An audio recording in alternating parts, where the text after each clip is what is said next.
Oh, there we go. Man, make sure you support the page. He's up. Man, where are you from? I'm from down in the valley. Listen to this. You mean like San Antonio? Nah, man. Far. Join us every Wednesday and Sunday night for live shows. Turn off the light and DITV Sports, where the valley goes to Estrada. Follow down in the valley. Check out Down the Valley, man. Make sure you support the page. He's up. Man, where are you from? I'm from down in the valley. Listen to this. Marco, Hey, what's up? man, it's game week. Yeah, it is. It is game week, man. After all this off-season talk, after all the practice and the learning and doing this, it's finally time to. We're not going to do a lot of the preview today, just to let everybody know we're going to do some of it. But I'm just excited, man. How about you? I mean, it's definitely exciting. I am ready for this week. We've got football, volleyball, we've got UTRGV football, so it's going to be a busy week of everything. So I'm just excited. Yeah, this is a fun time. This is exactly what we've been building to, where everything comes to a head, right? Yes. We got women's and men's soccer that's blasting off right now. Yep. Right? Did the men win today? Do you know? Today, I believe they drew today. Did they? I know. Yeah, the girls won. Yeah, the girls won. The men did win in West Florida, so they did take a win over there. Nice. And so that's a big one. Anybody out there that's soccer fans, we have Mr. Shalad coming on a little bit, but he is offered and something about, and we'll have him talk about it, about doing something for the soccer team. Because there's no reason why our soccer team should not have more support, right? So Yes. we'll talk about that with him. Now, I know in the women's game, somebody scored some goals. Yeah, it was Isa Bertini, right? Yeah, I think she scored 2 Yeah. or 3. She scored 2. Yeah. Nice. That's awesome. And unfortunately, I didn't make that game, but from the highlights I was seeing, it looked like a different team than the first game I went to. They were taking a lot more shots, and they were taking shots from further away. So they were being a little bit more aggressive from what I could see. Well, we had that one highlight. She was like 30 yards away. And Yeah. she hits it, and it goes over the keeper's head. And that was Yeah. an ESPN type of moment. So Yeah, and that first game, there was no shots like that. There were opportunities, but there was nothing like that happening in the first game. well, first year coach, right? Shout out to Taki Yeah. Stewart. Great guy. I met him a couple times. Really want to talk about him and celebrate him. And at the game I went to, he was definitely coaching them up on, like, you can hear it, right? There wasn't a bunch of people Yeah. at the Brownsville game. So I heard him yelling, and he was like, up, and he was Yeah. telling them to be more aggressive.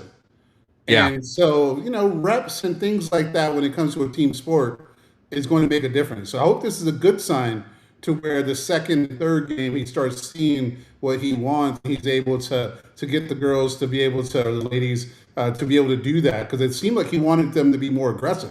Whether Yeah, defending or that's attacking.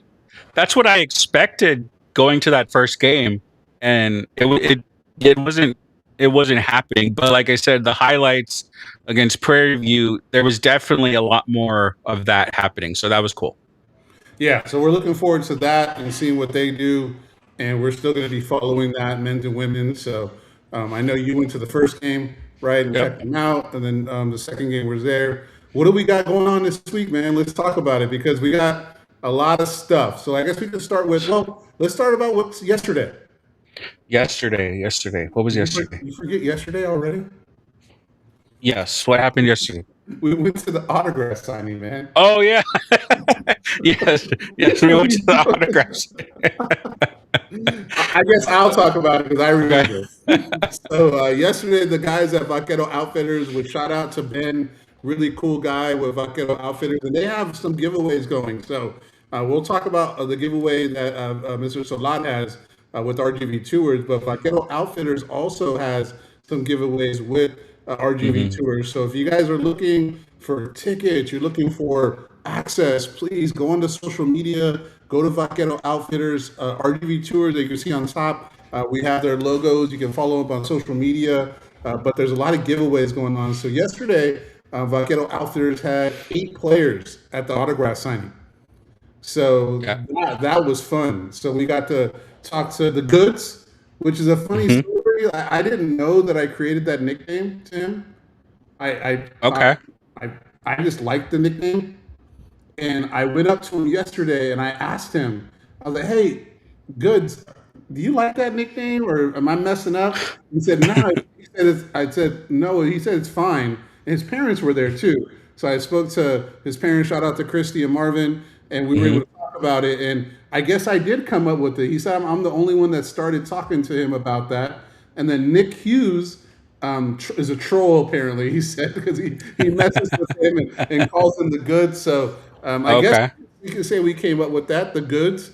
So that was Okay. cool to be with him. Gannon was there, who we know very well. We interviewed him. Yep. Malachi Lane was there. Garrett Rangel was there. That was pretty cool. Mhm. Um, Bryson Gardner, the kicker. yeah, Bryson Gardner was there. Nick Hughes was there. It was 8 players, so it was a really good time. Was able Yeah. to get them some autographs and then speak with the Haygood family, who they're awesome people. Christy and Marvin, shout out to you guys. Just really fun talking to them, and they got another kid that plays volleyball, so we were talking Oh about yeah, volleyball. So that was kind of fun. And then we went next door to the Caffeine Library. Is that what it's yeah. called? Caffeine Library. Yeah. If you guys haven't been there, check it out.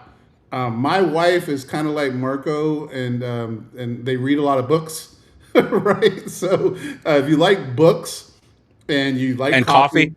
yeah, I Yeah. like coffee and matcha. They got matcha. They got all kinds of stuff. We're doing a commercial for them, but yeah. So if you're down for that, we went there and the girls had a matcha, and I don't know what you have, like a Red I, Bull. it was like a Red Bull mixed with something. I mean, I don't remember exactly what it was, but it was good.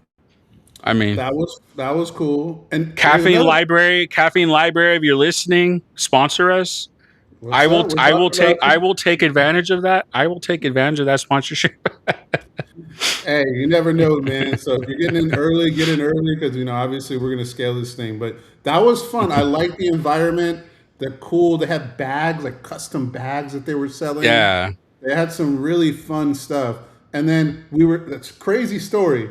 I was on Facebook and I showed my wife, hey, here's your friend, Mr. Ochoa, the mayor, because we always see him Oh, online. So Mr. Ochoa we had him on the show a while back, and I was showing my wife, look, it's Mr. Ochoa again. You know who walks into the door? the mayor. Yeah. The mayor Ochoa. So he walks in. I was like, what? This is so crazy. And then he went to order his drink. He didn't see me, and I tapped him, and I couple minutes, and he's always super cool with me, and he's always Hmm. been like that. So shout out to the mayor, Mayor Ochoa. And I told him the story. I was like, man, we were just talking about you. And so he said something funny. He said, yeah, I told my wife you're everywhere. I said, yeah, I'm everywhere. If you invite me to your birthday, I'll come out of the cake. So that was pretty funny from the mayor. So he was there, and we had a good time yesterday. What was your experience Yeah. like, Margot? Yeah. After that, I mean, we went to the Cordons, the Chicago style pizza place. I mean, We did. that was really good. That was really good. It took a Um, little while to get some plates, though. It took a little it, while to get some plates. I mean, it did, but the pizza we got was definitely worth it. The deep dish Well, pizza was so good.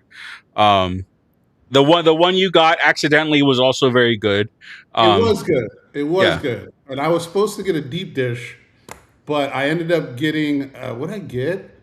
A you got regular, a a thin regular. crust pepperoni, regular pepperoni. Yeah. And I was kind of disappointed because I thought I was getting a deep dish. So when I saw that it was a not a deep dish, I was like, oh man, that's no fun. But Yeah. surprisingly, it was really good. And if any bit, look, you guys, the only reason I knew about this place was because one of the football players did a review on it. Oh, you hadn't heard about So it before? I had never heard about it until NWD did a Nathan Wallace Oh, Valley. okay. Did it. So Okay. Yeah, I Nathan is knew about it, and I'd been wanting to go there for a while. But yeah, keep going. What you're talking with no, no, Nathaniel? no. I just, for me, the NIL stuff works. So Yeah. anybody out there, the businesses that are out there, it works. The only reason I went to RVG Tacos was because of supporting the players. Yep. The only reason I went to Cardone's is because Nathan did a video on it. I was like, wow, I love Chicago pizza, and we went. So if any businesses are out there, if you guys support the players, one, we're going to go because as you Yeah. can tell, I'm a foodie. And the diet did not do well at all. The diet was not great. Well, you got thin crust instead of a deep dish, so Well, it was on a deep dish stomach, so I ate the rest of that pizza yesterday. So that was a fun time, and we were able to do that yesterday. So real quick, let's go yeah. over what we're doing this week before we bring Mr. Solora on. Oh, so also I got to talk with Bryson about the food thing. I guess he's roommates with Nathaniel. So Oh yeah, what'd he say? yes, so he goes along with all of them wherever they go, and apparently he just started it as a like, I just kind of want to do this, and it just blew up. So they're having fun with it. They're having fun with it. As they should. As Yeah. they should. Even New York Deli, I haven't been there, but they did a review on that, so I'm putting that on my list. Yep. So yeah, I think that there's so many options that are out there, and anybody that supports the players, obviously for us, we're going to support because we support anything the players do, Yeah. right? And then two is getting out there. Like I'll go back to Cardone's. Oh Like yeah, for sure. I'll definitely go back, right? So that's going to be something.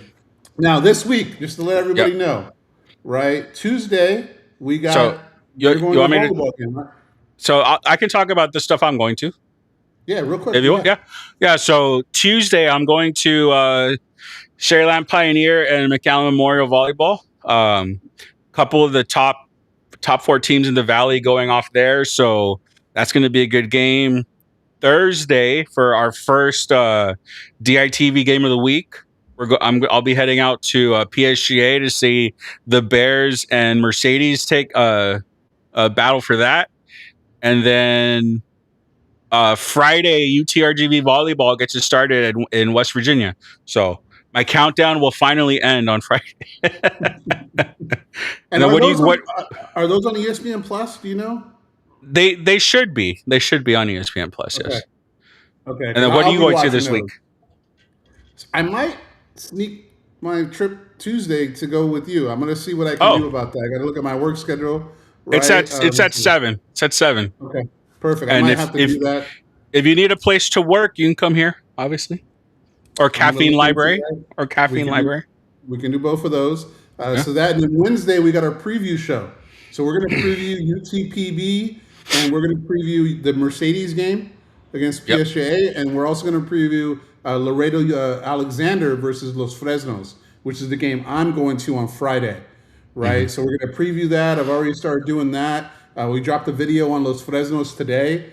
So if you guys haven't had a chance to do that, the Instagram has gotten bigger. I finally got over, I think I'm at 1,100 followers now, right? So in a sake of a month and a half, it's went from 300 to 1,100 followers. So the content's working. We definitely, have people that are interested in what's going on and what we're doing, which is the perfect time. So I dropped Los Fresnos. I dropped the one about Ramon Reina. I dropped one about Sonny Ratliff from San Benito. So a lot of good stuff going on there. And we have a busy schedule. So without further ado, let's bring in our guest. If you can, let's do that and see what's going on. Mr. Solad, how you doing? Hey, Roy. Hey, Marco. How you doing? Good. I'm doing very well. Well, let me introduce Mr. Solad. Well, really, this is a blessing, right? Because we talked a lot about, looking at partnerships, right, and being the right way, right? And I had been a fan of RGV Tours for a while now. I thought about doing a tour last year, and when we thought about sponsors, they're probably the first one that came into mind for me because it just matches, right? So with RGV Tours and the charterbus.com, we have the owner, Vicente Salad. Welcome to the show. We appreciate you doing this, and we welcome you to the DITV Live. Yeah. No, thank you for having me, guys. I mean, if this is a match made in heaven, I'm super excited about, all the cool things we're gonna bring to the valley, or the excitement of the games. And like you were saying, this is this perfect match. We are all passionate about what, the sports and the community are doing, and love that you guys invited me and have me in your program today. Well, we appreciate it, and I've already got a lot of people asking me questions, talking about RGV Tours and talking about what you guys do. But before we get into RGV Tours, I want to kind of go over something we talked about, a bigger opportunity, to be honest with you, and that's the charterbus.com, right? So let's talk about the charterbus.com, what you offer, what services you provide, and obviously we're a sports show, right? And so it matches, obviously, it's perfect match, right? So tell me what the charterbus.com does and how it benefits the Valley and what you can do for people in the Valley.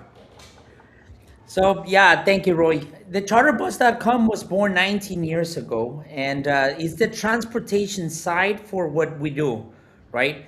We make it easy for any school, church group, private group to charter a bus, and we'll take care of their transportation, right? Now, we don't want to just keep it here in the Valley. We want to make sure that this brand goes national, and anybody can charter a bus anywhere in North America. And we are taking over some steps to going to different markets, Atlanta, Chicago, and we're very excited because actually UTRGV had a lot to do with that vision of our company. And RGV Tours, man, we are really passionate. RGV Tours is a little different. It's where we get to bring the experience to our customers, right? The charter bus is the transportation, but RGV Tours brings you experience, and we are extremely blessed to be able to be part of those memories for all the people that travel with us. We are passionate about sports. We do tours to the Cowboy games, to the Spurs. We just came back from an Astros game. We take people to Disney World, to San Antonio. I mean, that interaction with our communities is amazing. Yeah, and I think that when it came to talking about what that is and what it entails, it just really excited us, right? So if you can talk about the actual buses, because I went on the bus and I was like, man, this is more comfortable than I thought. As a big guy, right? I'll be honest. The first thing I look for is the middle seat if it had a armrest, right? And right when I pulled it up and it went up, I was sold. I was sold. So can you give us what the bus has, what it includes, and some features of the buses that you have? So we have a range of different vehicles that go from 39 passengers to 56, right? They have the best amenities. We have Wi-Fi, power outlets, restroom, big storage compartments. And like you mentioned, and this was actually one of the requests of UTRGV basketball team, is we had special accommodations for our seats to actually recline a lot more than any other buses out there. So yeah, they are very, very comfortable. We have very professional drivers. We drive into making that smooth ride. Our slogan is relax. We know the road. We want people to relax on our tours, on our charters, and making sure that everything is taken care of for them. Yeah. Well, we're excited about doing it. There's a bathroom. There's everything you need to be comfortable. I'll shoot over to Marco with the next question. Yeah, well, I will say the Wi-Fi and the outlets, that's all I need. That's all I need. Sometimes we show up to a school and kids start boarding and we haven't even left and they're asking, what's the password? How do I charge my phone? Nowadays it's things that we need, and everything. Yes. Okay, so being the official travel partner for UTRGV Athletics, I mean, what does it mean to have the UTRGV athletic department trust you and your company to move the Vaqueros where they need to go? Oh man, you're gonna make me cry. This relationship goes back 15 plus years. You know, UTPA, UTRGV now. We are extremely proud to have their trust when it comes to transportation. We transported hundreds of athletes, coaches, but not only that, we work with all the school districts in the valley. I'm very proud, to work with McAllen ISD, Bronzeville ISD, IDEA schools, Vanguard, church groups. We have worked with Baptist Temple for I don't know how many years, 10 more, and we love, and it's a big responsibility, right? It's a transportation. We want to make people, go from to their destination safely, right? I always tell my customers, my kids go to IDEA and we charter our buses for IDEA trips, and I always tell my customers I trust my drivers and my buses with my own kids. So I usually treat UTRGV athletes like if they were family, because they are, right? And I'm extremely proud that UTRGV trusts us with their transportation needs. So it's looking like me and my wife might be heading up to Nichols with you guys. We haven't decided exactly, but it looks like we're gonna be doing that. So as a fan and somebody that books a trip with RGV Tours, what is something that that person can expect to get on that trip? So it is what we love the most, creating those experiences. A lot of people go to a game and their experience starts when the kickoff starts, right? Or when the game starts. With us, your experience starts when you board on the bus, right? We make sure that everything is taken care of. You don't have to worry about a single thing. You don't have to worry about parking, driving, tickets, hotels, none of that. Everything is taken care of. We are very clear with our itineraries, the stops we make, stuff like that.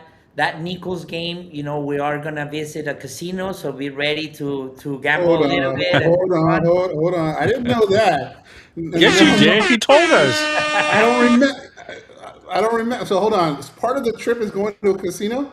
Yes, Yes. sir. So yeah, so remember, guys, this season we're doing 4 games, right? We're doing the UTSA and Incarnate Word in San Antonio. Those are a turnaround. We go to the game and come back.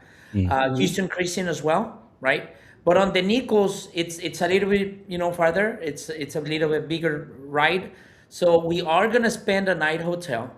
We are gonna go to the game, and we are gonna take the group to Cypress Bayou Casino.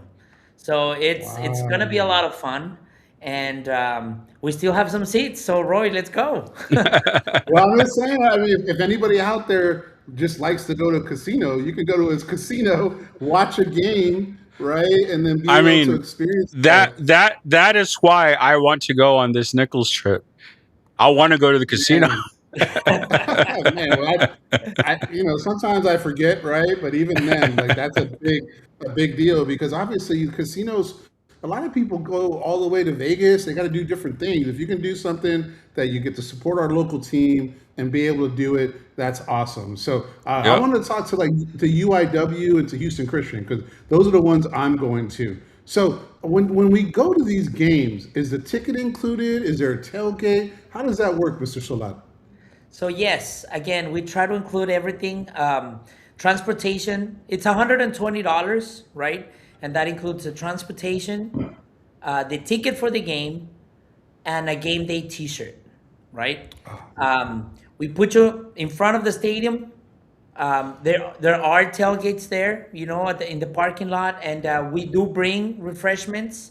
Last season, we had the opportunity to reserve some spots for tailgating, and we had a lot of fun, man. We had a lot of fun walking into stadiums and seeing a lot of orange It's amazing. It's the best feeling in the world. And one thing I didn't realize, like, good thing we had two uh, fan tours last season, is that a lot of the parents and family members from our vaqueros live in the Houston area, Yeah, right? big time. So, Yep. and a lot of them don't have the chance to come to the valley or get tickets and come to the home games. So they go to the away games.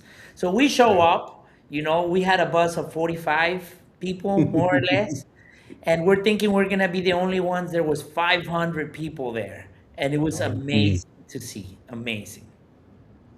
Wow, that's exciting, and just showing up with a bunch of people with like-minded, right? That are Yeah. there to support a team. I think that's great. So if anybody out there just is a fan and wants to be a fan with other fans, this is the good opportunity, right? And then on top of that, for Nichols, that Marco possibly sounds like he's going now, right? I think Marco's in, right? And then the I always knew UIW. about the casino. I always knew that. I forgot it went that way, right? So, and then also for UIW and Houston Christian, we're going to do some content. So we do interviewing fans, talking to Yes. them, talking about the experience, maybe going live and doing that. So you can be part of the experience, part of the whole thing. We'll do some interviews, find out what people are excited about. So that's something I'm really looking forward to. Go ahead, Marco. Yeah, so I mean, from the road trips, I mean, I know I'll probably go live while we're driving a little bit, break up that 10-hour ride, see how everybody's doing. I'll for sure go live from the casino, Roy. I'll place a bet for you. You just give me the money. Please, I'll put it on black. I want it on black, so we're good. Okay. So Mr. Solar, so what excites you most about, taking Vaquero fans to these away games? What is the biggest uh I guess return that you get from this? So obviously, the valley is growing, Hmm. right? And the satisfaction of having people know who we are. Last season it was an eye opener for a lot of people. A lot of people didn't even know what Edinburgh was or Yes. UTRGV, and now they're starting to see. I think that's exciting. Not only for me, I have 4 kids, and for our community, for the growth of the schools and UTRGV and the vision that our kids now have from the valley, right? It's not anymore like I want to go out there because there's other opportunities or better opportunities in north. Now they have a good opportunity here at UTRGV, and nationwide they're getting noticed. Like there's nowhere you can travel now that people don't know who we are, and this is just the beginning. I was just in Corpus Christi, and I saw a billboard, UTRGV. I was like, what? The beer. There's Vaquero beer, coffee. I mean, you see it Yes. everywhere. You see people in the airports wearing orange, and I think that's the most exciting thing for me. That our community is getting out there and getting noticed for the right reasons, for good reasons, right? Yes. Um, No, I think that's great, and I think we're going to be able to continue to be able to do that to allow them to do it. I have a quick, personal kind of question when it comes to you. When it came to this week, I know you dropped off your son at college. Did you cry? I did a little bit, but he was you met Mao, and Absolutely, his absolutely, dream good was kid. to be able to play college golf, and the fact that he's gonna get to do that is what any parent wants, for our kids' dreams to come true. And uh, I've been blessed to be able to be there to support him.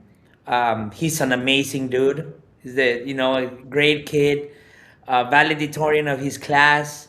He was named the Valley Golfer this year in his senior year. He helped IDEA open the golf program where now there's other kids participating.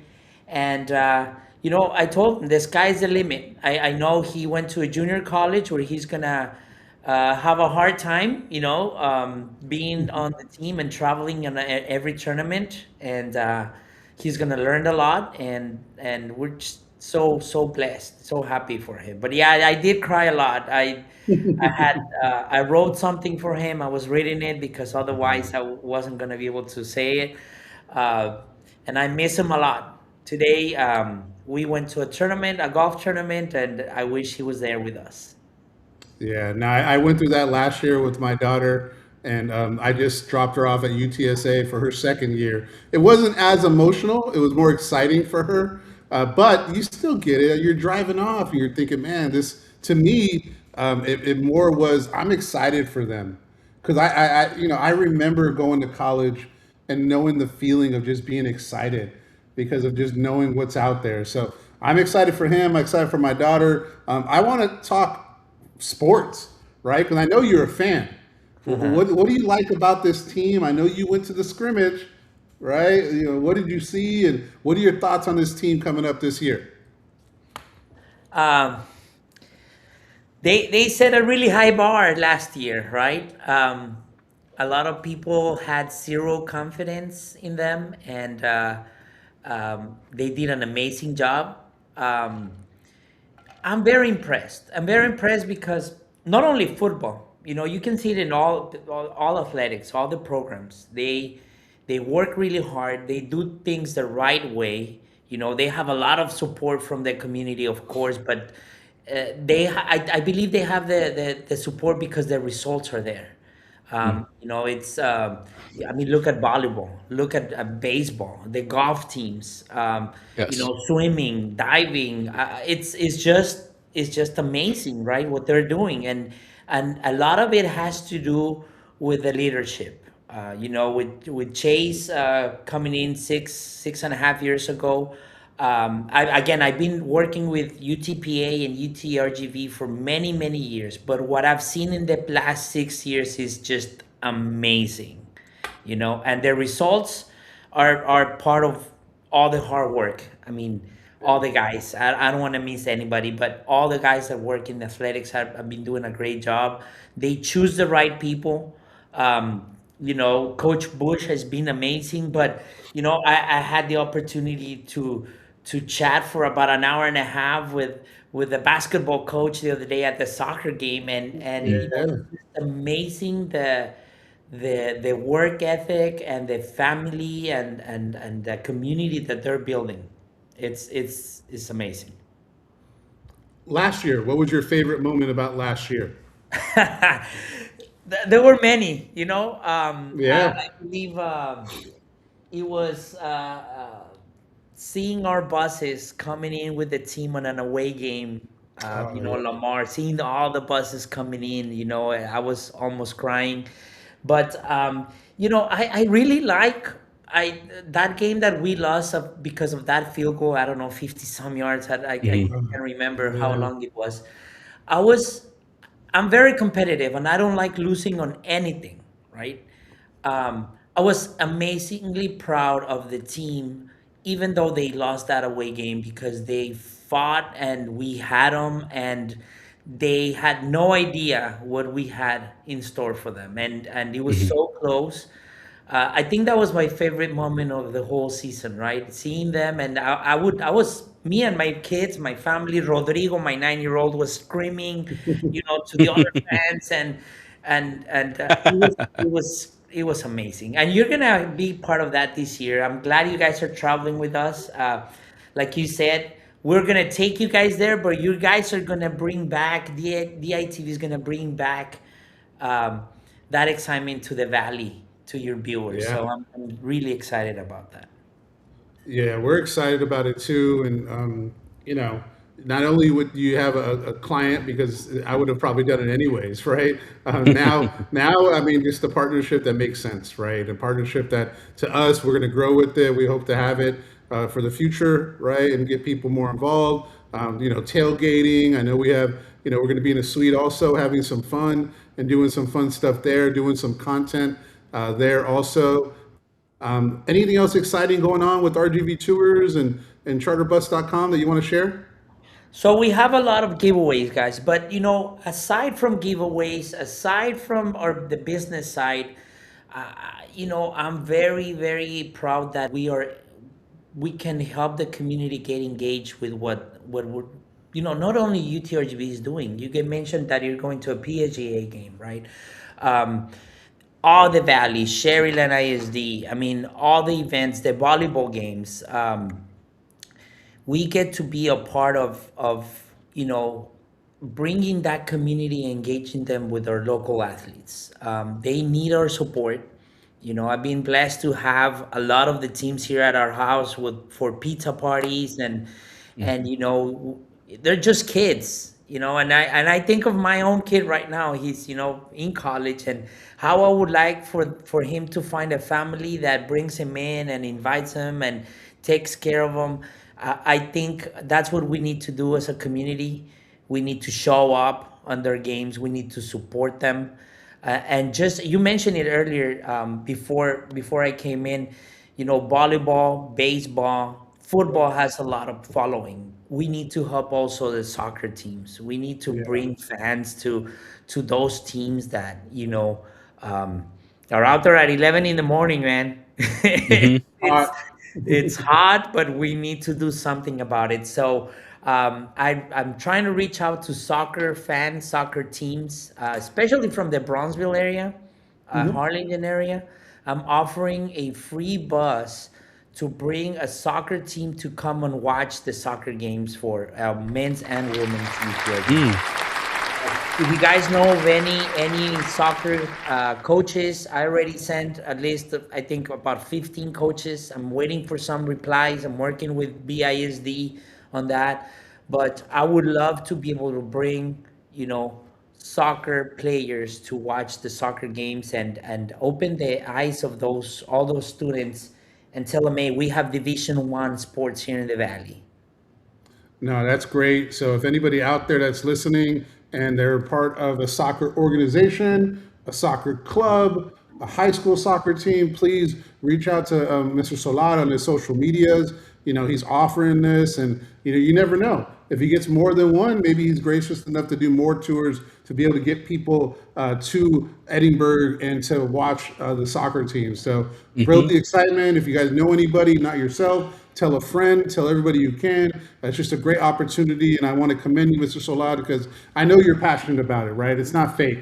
It's real, and I know that you like the, you love the university, and you just want everybody to be successful. So before I hand it back to Marco to finish everything off, I do want to say thank you, and I really appreciate you giving us the time to do this, and I appreciate the opportunity for us to keep growing with you. And like I said, in 5 years from now, hopefully we're talking, you're like, man, you remember the first time we had you on? And now look, right now we got a bunch of people either following you or following us and going on trips. So just wanted to say thank you before I have Marco finish us off.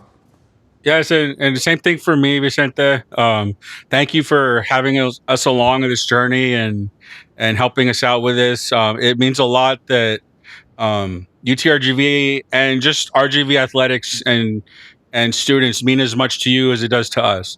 And I mean that's the whole point of what we do. We want to give the highlight to the student athletes, and anything that you do, we can do to help out. It's welcome at all times. No, thank you guys for the partnership. Thank you for the support, and I know we're gonna do great things together, and we're gonna bring other businesses, right? And we're Yeah. gonna bring other people and ideas, and I can't wait to be on the bus with you guys on one of these away games and experience this together. It's amazing what the Valley is leaving. We all have to jump on board. And we'll see our kids get the benefit from that. Real quick, for UTSA, are there any tickets available for UTSA, or that's sold out? So I checked on Friday and we had Okay. 8 seats left, right? Um, so yeah, it's $120, transportation, the ticket, and a T-shirt. So UTSA has tickets available. Nichols has some tickets available, and then all the Yeah, other road we names. have October 17, Incarnate Word, and November 21st, Houston Christian. Well, we're there, and we thank you for the opportunity, and we'll be in contact. And thanks for joining us. Thank you, guys. God bless. All right, appreciate it. Thank you.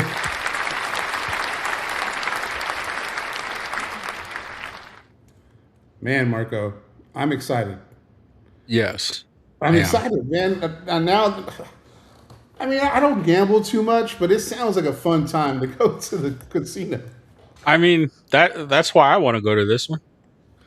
It sounds I don't good. I don't have a lot of money to gamble, but I like it when I do it. I mean, the noise, the environment, everything about it's fun. I mean, Like, and I'm assuming they have a sports book there, so I'll be there, you know. So, yeah.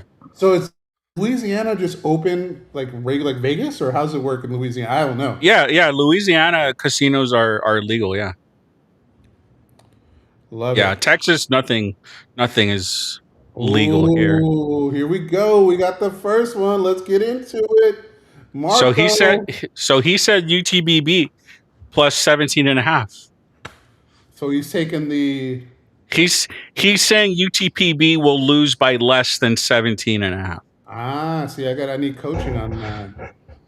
That's Yeah. interesting. So let's tell me why you put the line at 17 and a half. Okay. So Because that we seems low to me, right? We were talking about this. Seems a little low, right? But tell me your thoughts behind it. so I mean we've had a discussion over the last couple weeks about playing D2 teams, NAIA schools. And Yeah. I'll get into a little bit more of that in a little bit, but you know, UTPB is not your normal D2 opener. It's not Sol Ross. Sol Ross was D2, right?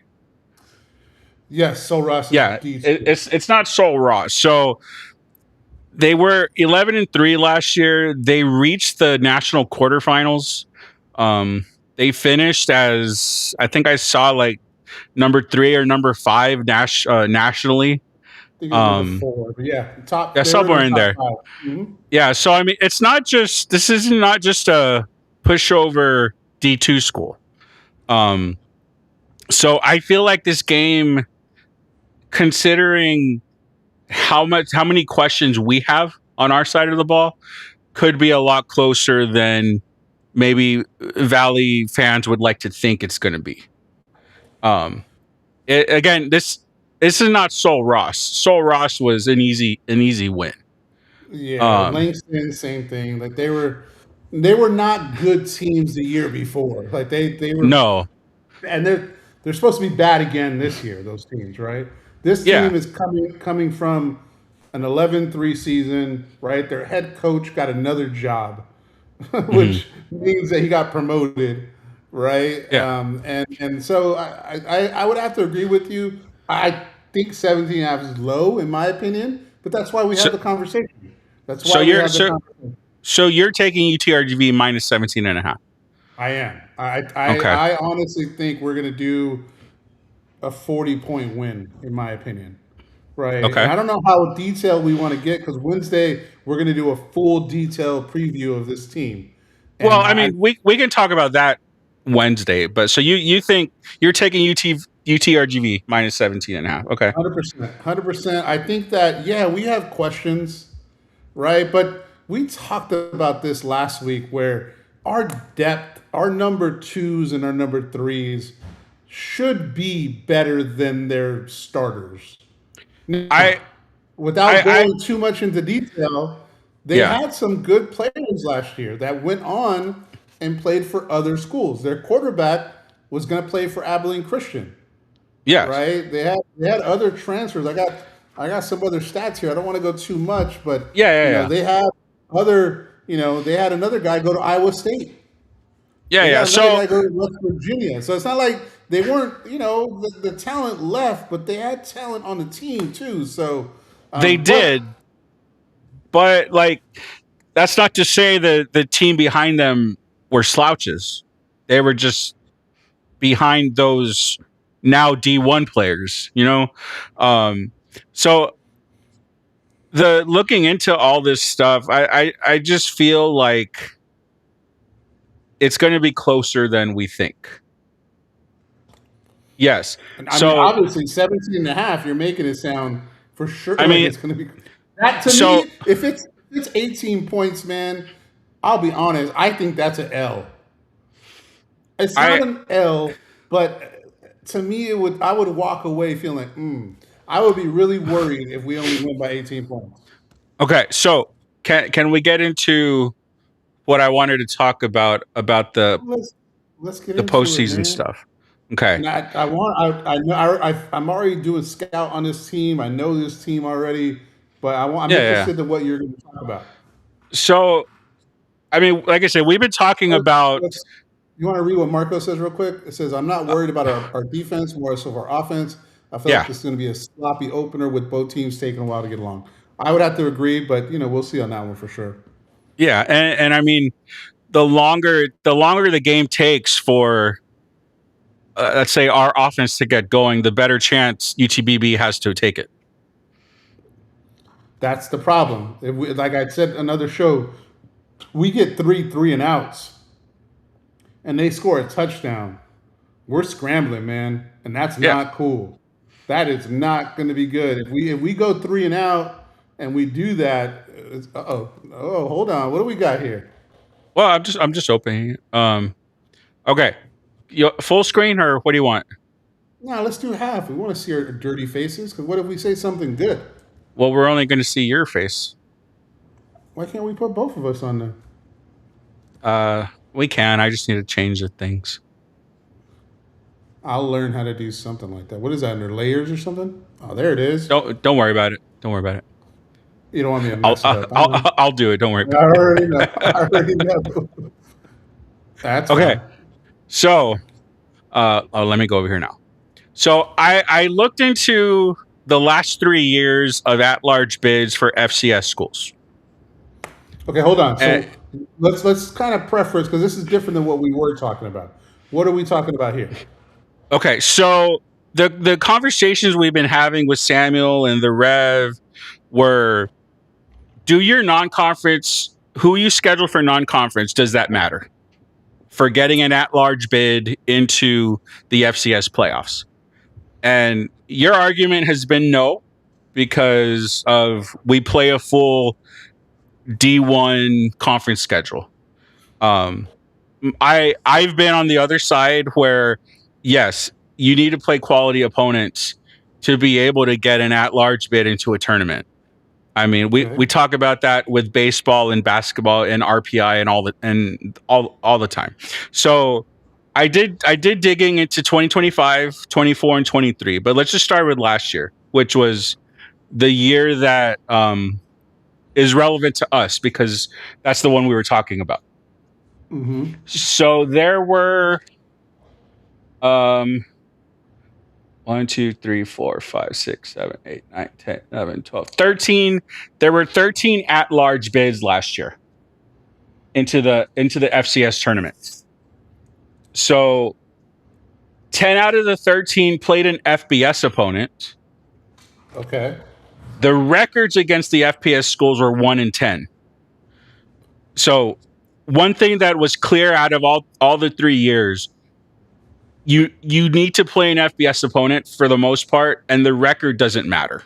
If you lose that game, it doesn't matter. The only one was Tarleton played Army, it looks like. Yeah, that was the only win. So the losses did not hurt the chances when you played an FBS school. But if you look, where are we over here? Only Montana played a D2 or NAIA school. Nobody else had a D2 or NAIA on their schedule. Can I make a comment? Sure. So the fact that they played one NAIA school, are they being judged for that? They're not being judged for that because they ran the rest of their schedule. Yeah. Now, like, that's my point. A singular point is that Montana played an NAIA school. They're not being judged because they're Montana and they ran the season and ended up being 11-1. Well, they're not being judged because they won their 3 other non-conference FCS games. But that's the same for everyone, man. But no, it's not, because these other schools did not play games and they won everything, and they did not play D2 or NAIA schools. So my premise is, because Montana played one, does that make them worse off than the other ones because they played one? Or does So that's my point.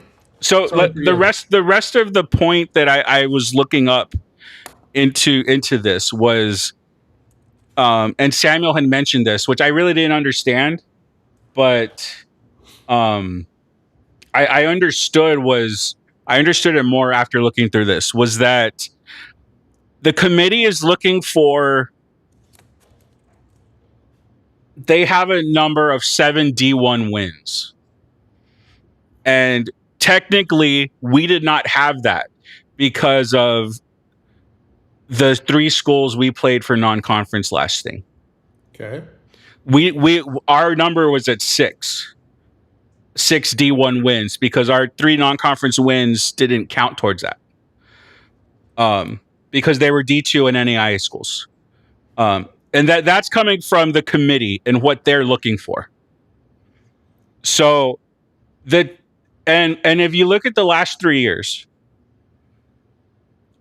only one team every year played a D2 school. Nobody played NAIA schools in the last 3 years in the bubbles.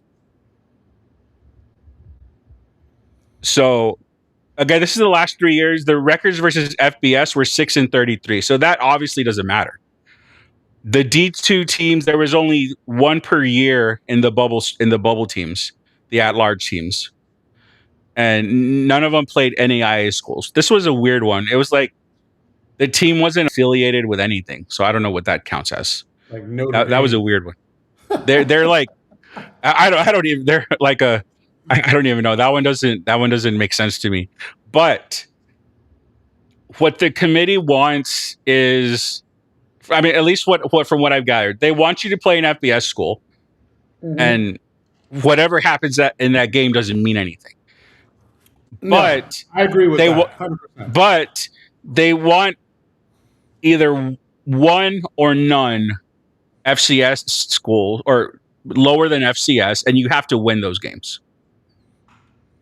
essentially. So now, looking at the teams that made it in from last year, the 8-4 teams, which is kind of where we were, right? We were 9-3, right? We're 9-3, but yeah. there were So these are 4 teams that made it. So yeah. So they played, all of them except South Dakota State had an FBS game. South Dakota did not have one state.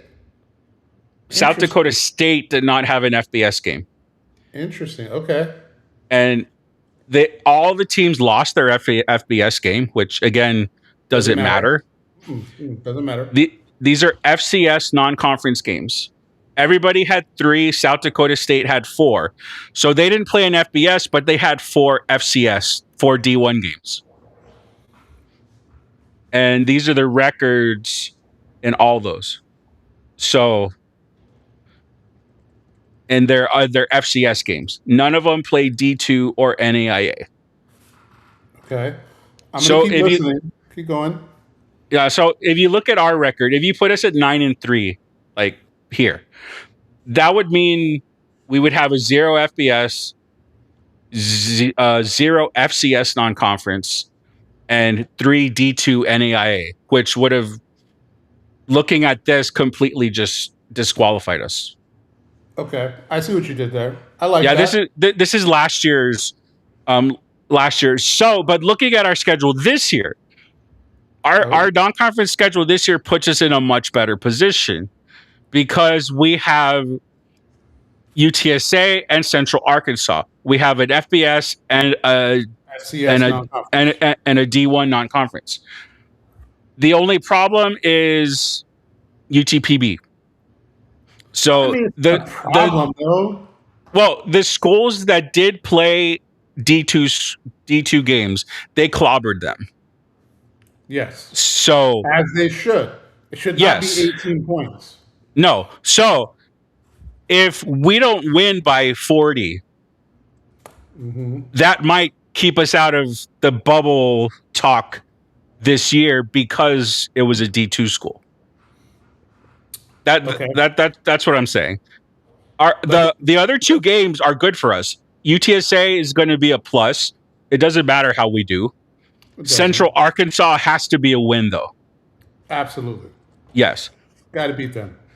Yeah. So if Central Arkansas is a win and UTPB is like we win by 40, 50, then if let's say we finish 8-4 again, 9-3, then I'd say we have a legitimate bubble shot this year because of who we played non-conference. I'm ready to go when you're done. Yeah, go. Okay. I like the last part of your argument. I like when you broke down the 3 non-FCS, right? Yes. And I like that you said this is the argument on why we would not have gotten in. Yes. I can agree with you on that. The facts, the way you put it, I agree. What I disagree with is the premise that you can't play a D2 or NAIA school. You can play one. Not NAIA. Not NAIA. There was D2. You can play one D2 at most. I don't even care if it's either or. It can be one of them. Whether it's, to me, it doesn't matter if it's NAIA or D2. You can have one of those games. I'm just going to say 0 NAIA because there were 0 NAIA games on this. That's okay. On at-large teams. Except for South Dakota State. But it was not NAIA. It was D2. Was it? Go back to that. Yeah. Yeah. It was... was it D2? The 3 years. Yeah, so it was all D2 schools and 0 NAIA. No, there was one. I do like this. No, there was one where you had South Dakota State. Go to the other one. 2020. South Dakota State. Oh wait, go back to that one. South Dakota State played 4 FCS, 0 D2 NAIA. Montana. Excuse me, Montana. Yeah, they played a D2. Okay, it wasn't NIA. Yeah. So I get what you're saying. And I don't, and my thinking of that, and yeah, I'm liking a new bat book. It's crazy. I am liking it. I can do more stuff. My thinking is this: if you're looking at a schedule, right? Last year was an anomaly for us. It's never going to happen again. We're not. I mean, I think if you look at our 2027 schedule, we already have, I think, Texas State, I believe, on the schedule. We already have our FBS opponent, which is good, which is what we need. Yeah, I got to double check. I'm pretty sure it's Texas State. But let's say we have our FBS for the next 2 years after that. Yeah. What we do outside of that one FBS opponent is that we're going to have to schedule a FCS non-conference. I would say we need to schedule 2 FCS non-conference. Well, we already have a Montana one scheduled, right? Is that not true? We have that. That's not for several years. I want to say it's 28. So next year is non-conference. Yeah. Yeah. So next year we need to schedule 2 FCS non-conference. And I think that's the buildup, right? Yes. The judgment to us or for us is our 3 non-FCS, non-FBS opponents. Correct? From last year. For last season, yes. That's our, and the perception of that is true. They are right. Our non-conference schedule was too easy. Right? Yes. But if you look at the history of first-year programs, this is what happens for a first-year program. Correct. You do this. You're supposed to schedule Texas Wesleyan. You're supposed to schedule Sol Ross. You're lucky we didn't play the intramural team because we didn't know what was going to happen. right? First Well, year, I'm not saying you're wrong in that situation. I'm not either. I'm just saying that what we did was exactly what a first year program is supposed to do. My argument is this would have changed if we would have beat Lamar. If we would I have beat Lamar, then we have an argument. And then your premise or your argument is even if we beat Lamar, we don't get in, right? Yes, because then we have 3 games in this column where everybody else has 0. I'm not even disagreeing with that argument. The argument's stronger after doing this exercise. Mm-hmm. I really do. And I appreciate you doing it because I was all in on if we beat Lamar, we're in 100%. We would have been what 10-2, right? We would have been No. Yeah, I based on what just the facts that I saw, I just don't think. I think I would have been on your side had we been 10-2 because I hadn't looked you, at. You can't say that. Oh, No, I'm just saying. Then or No. now? At that point, I would have been on your side because I hadn't looked into it. Yes. Now, though, what do you feel about it? Now, I don't see the committee giving us a bid, even if we were 10-2, because of the 3 teams that we played. Well, you look at FCS teams that move up; they're typically on bowl ban for tier 2 because the argument schedule is being easy to trigger debate. Yeah, it's true. Yeah. So I agree with that. I do agree with that. Yeah, and Kennesaw State moving up, and there was another school I saw moving up. They're on that first year bowl ban, but the fact that we were a first year school, we scheduled the way we needed to. You are correct, but that doesn't change the fact that we didn't meet the requirements to make the postseason. Hold on. 2027 schedule. I know that we already scheduled something for 2027. I'm going to check real quick. Yeah. I agree with Marco there too. It was those first games that messed us up to a potential playoff spot. I mean, look. We do actually have it. So let's share the screen. I'm going to learn how to do this. Okay, let me take mine off. Hold on. Don't tell me. Don't tell me. Hey, is that good? Yeah. All right. Yes. So this is our 2027 current schedule that's out. What stands out to you here? Well, Kingsville is not a D1. They are not a D1. They're a D2 school. Yes. So are we running up a hill here because of scheduling? Because look, Texas State, Prairie View are 2 beautiful games. We can afford A&M Kingsville. That one game, you can do what you want for that one game. So back to the argument this is my argument. Mm-hmm. You can play whoever for that one game. It's the other 2 non-conference that matter. One FBS and at least one FCS non-conference. And I think they took that. This is not on accident. No. A&M Kingsville coming to the VAC is going to be cool. That's just fun. It will. That's just fun.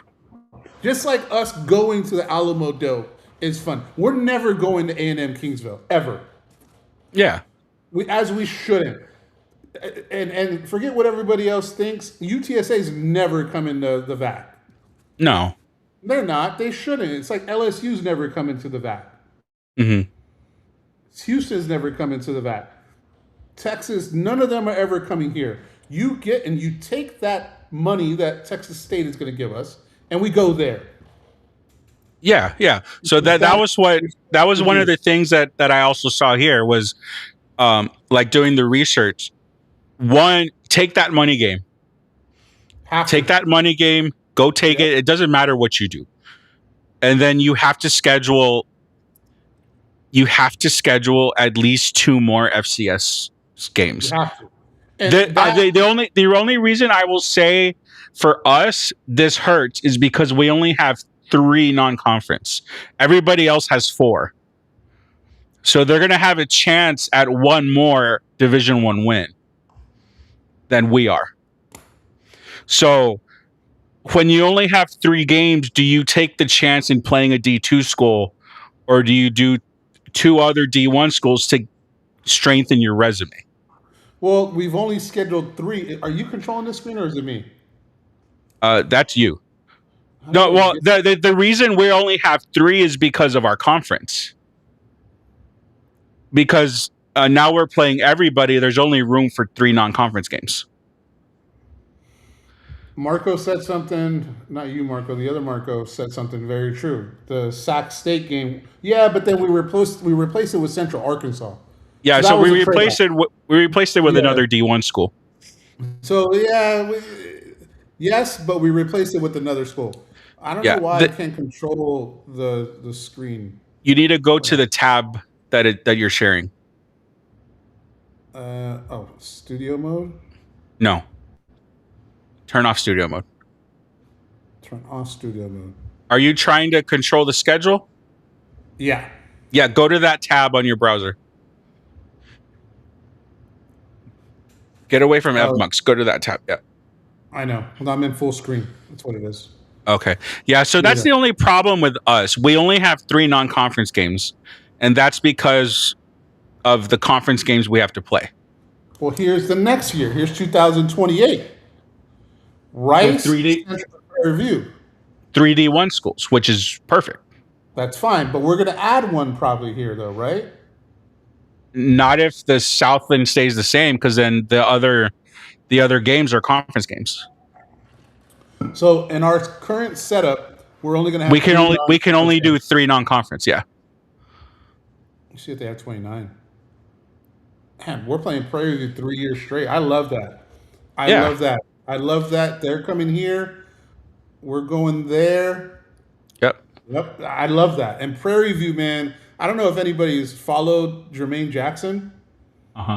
That program, they're going to win the SWAC again this year. Yeah. And they have a game. Who do they play? I want to say they play somebody good. The SFA. I think they play SFA. Oh, okay. Let's look at that real quick. Can you see my screen still or no? Yes. Oh, but it's not. It's not. It's the other one. Hold on. You have to. It has to be that tab. I know. I'm learning. Hold on. Yeah, no, that's fine. I'm just helping. Oh, because it opened up another tab. Yeah. That's why.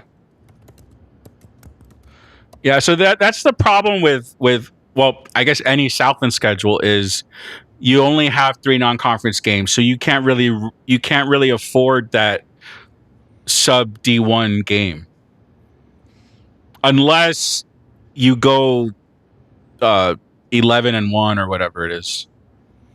Is it not showing still? No. That's weird. Oh, I see what I did. So here.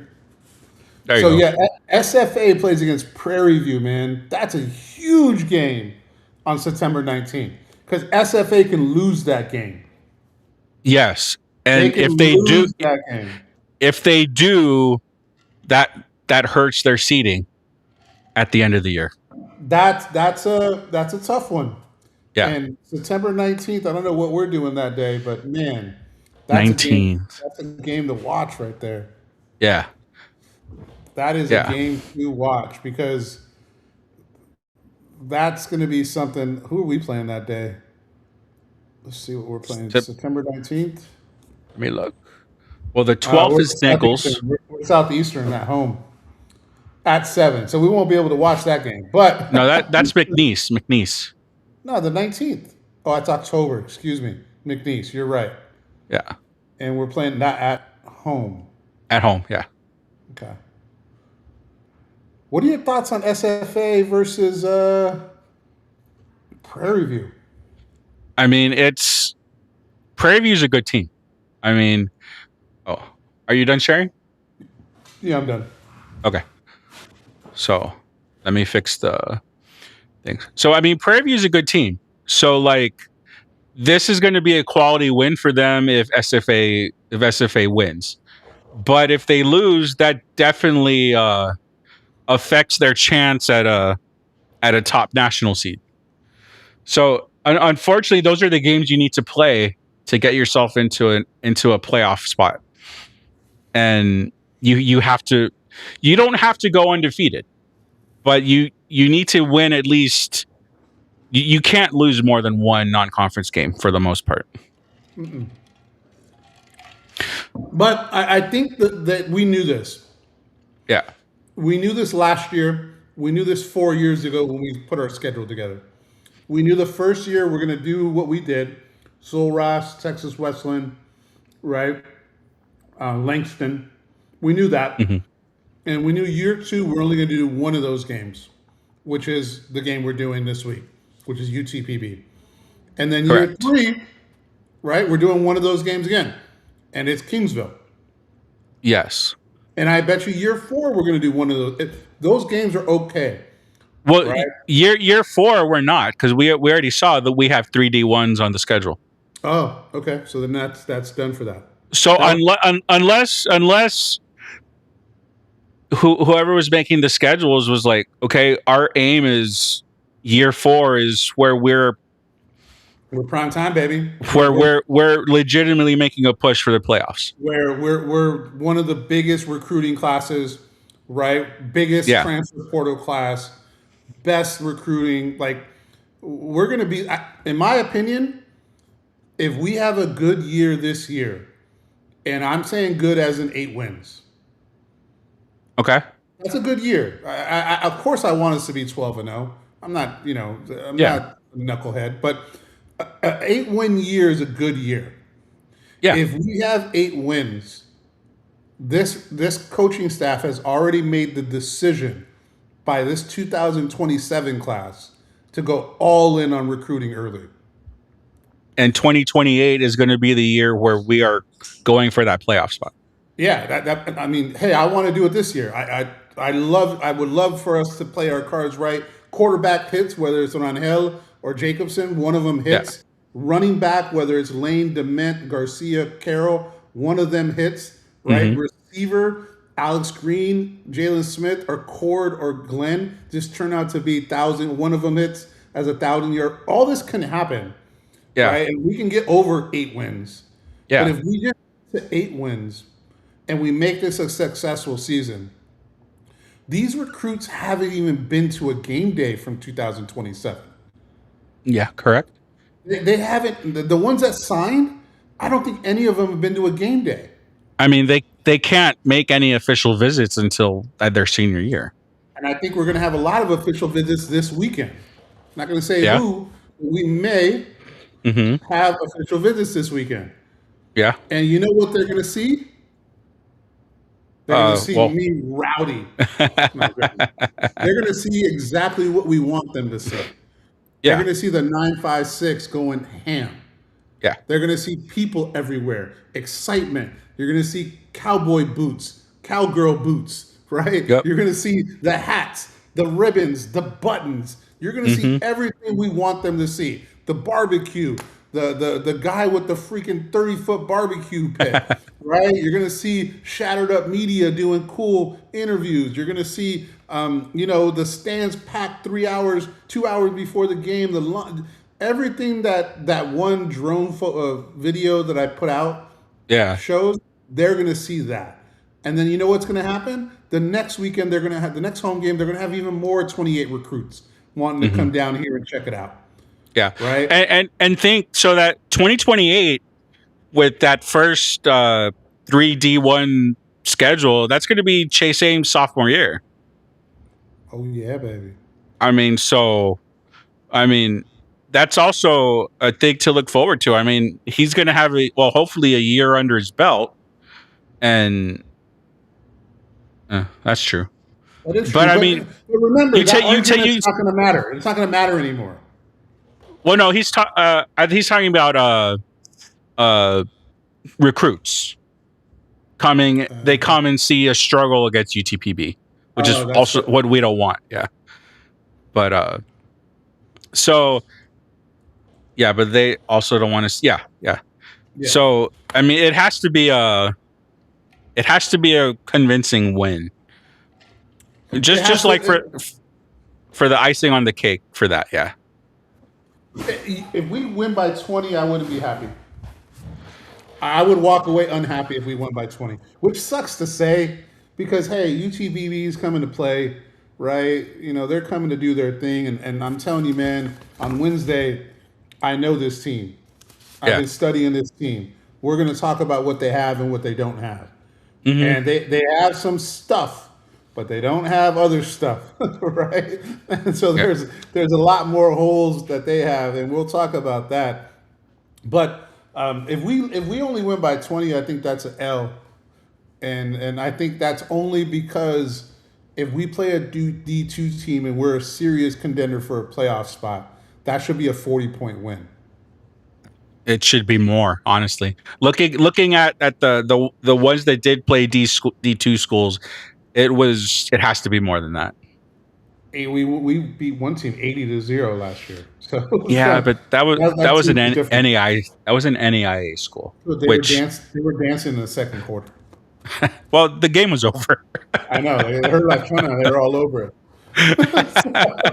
Like, man, we're here to dance. We love the environment.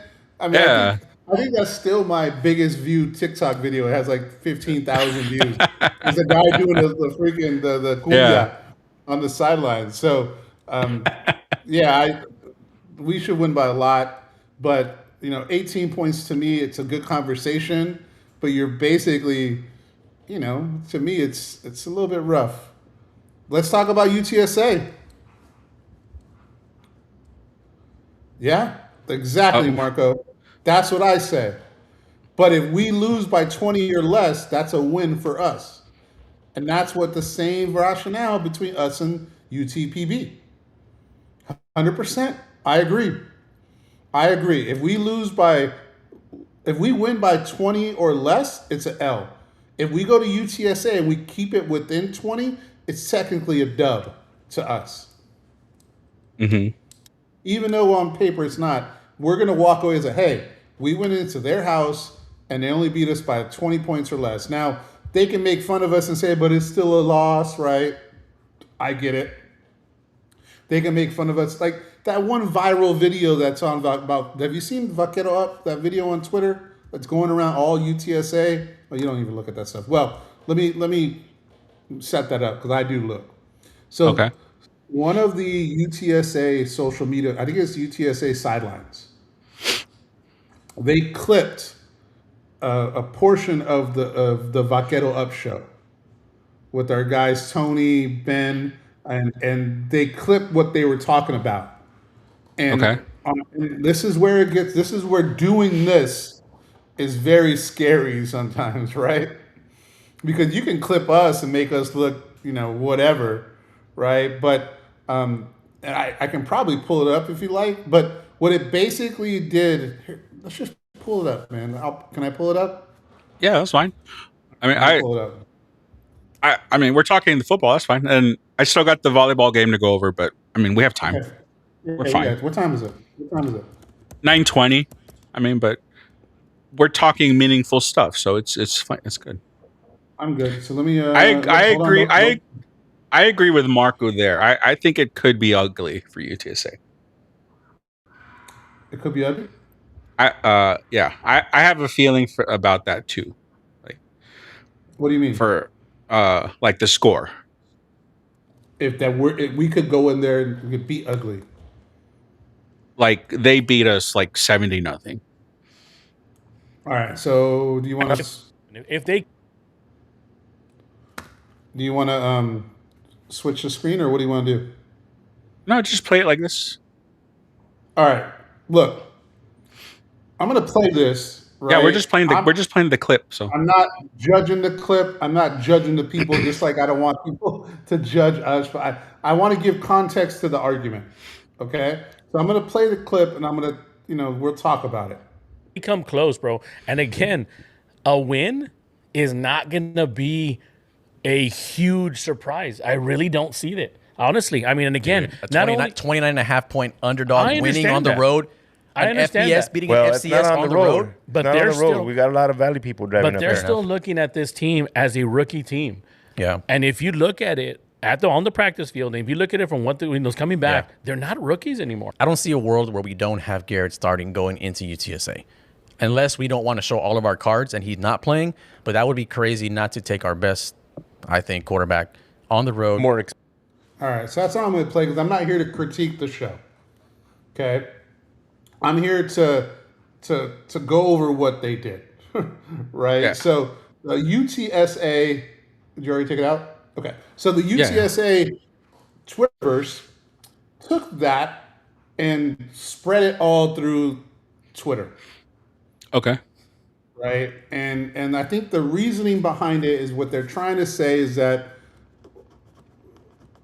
the expectation of us winning and it not being a surprise is what the argument was.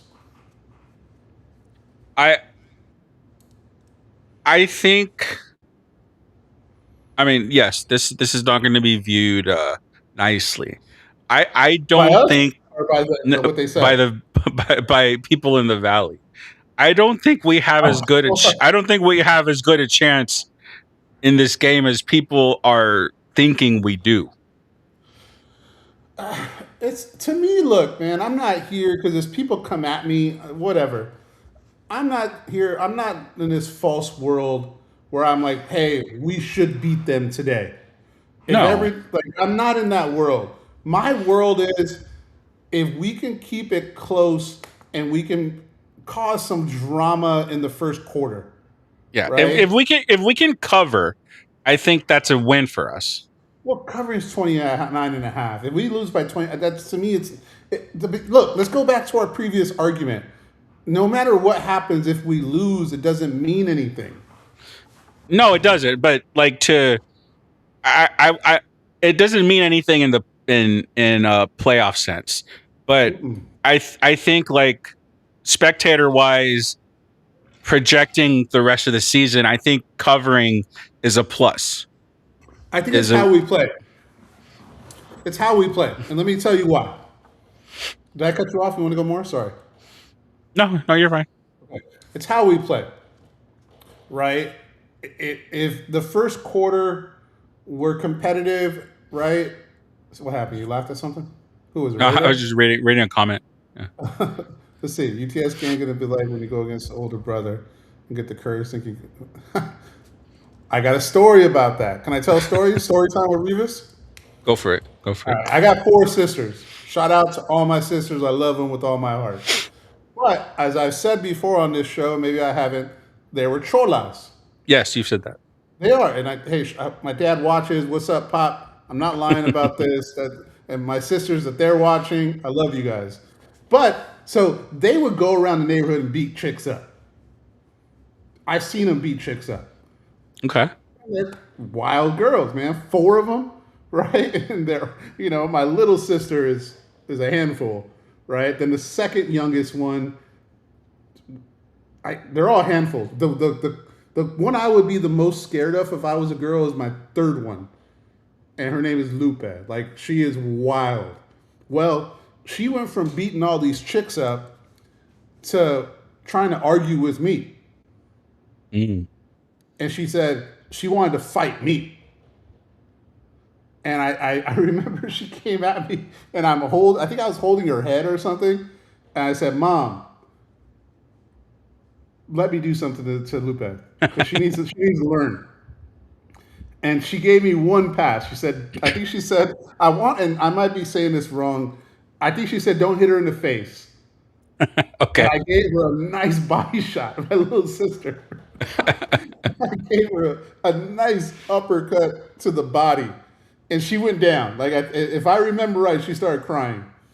And I told her, I was like, hey, you can beat these chicks up, but you're dealing with a regular dude here. So, it's different when you're dealing with different. And that's kind of what he's saying, right? It's like the little brother that has courage or little sister that has courage. Now, back to the original thing is, we need to make it to where it's competitive, to where the starters are playing in the third quarter, right? And what does that mean? It means their starters are still in the third quarter.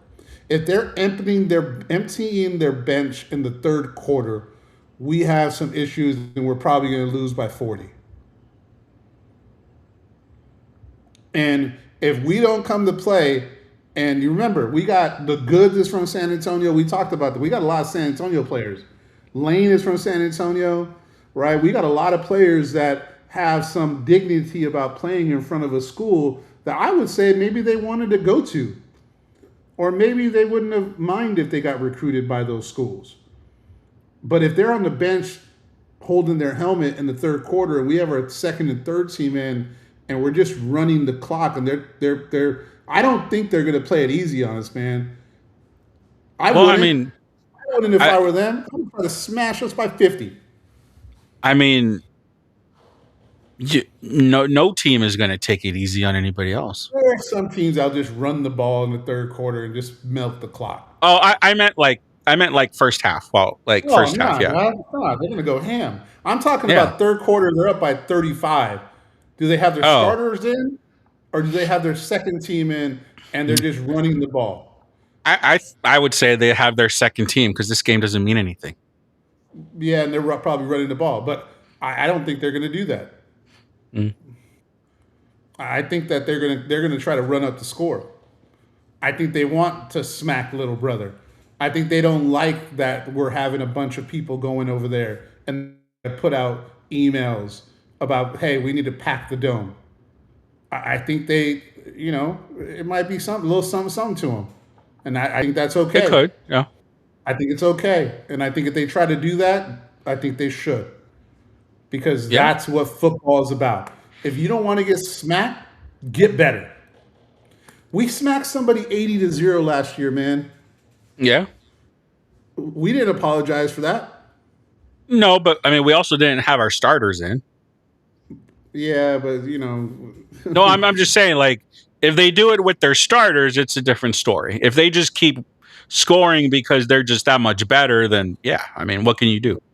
Well, I think that covering would be nice, right? But it's how we play. In the third quarter, if they start the third quarter with their starters, that means that it's a competitive game. Just what it is. And I'll be happy with the competitive game. I want them to win with all the passion, right? I want them to win because, the players, I want them to win. I'll be cheering on. Hopefully we do win, right? But if we're able to get into the third quarter close and we show these guys that we can run with them. I mean, you got to understand, too, some of these guys on our team probably are going to have a chance to go FBS next year. Yeah, I'm not. Yeah, for sure. Right? I mean, how many do you think have opportunity to go FBS? I mean, I have no idea. To be honest, I don't know. I can tell you. I can name a couple. Alice Green was at Tulsa. Yeah. He's now here. You don't think he wants to go back up? I would think so. I mean, you would think so, but I don't know. I mean, people have stayed, so I don't know. I know, but if he has 1,000 yards and they throw him $1 million, right? He might want to go. Jaden Smith, same thing. Smith, he's like a sophomore.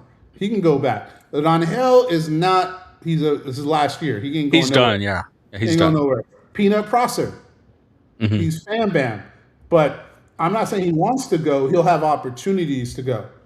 Yeah. Right. Huerta, no, he's a senior. Right. Wincher's not. Right. Jamarcus Anderson is not a senior. Right. Haygood is not a senior.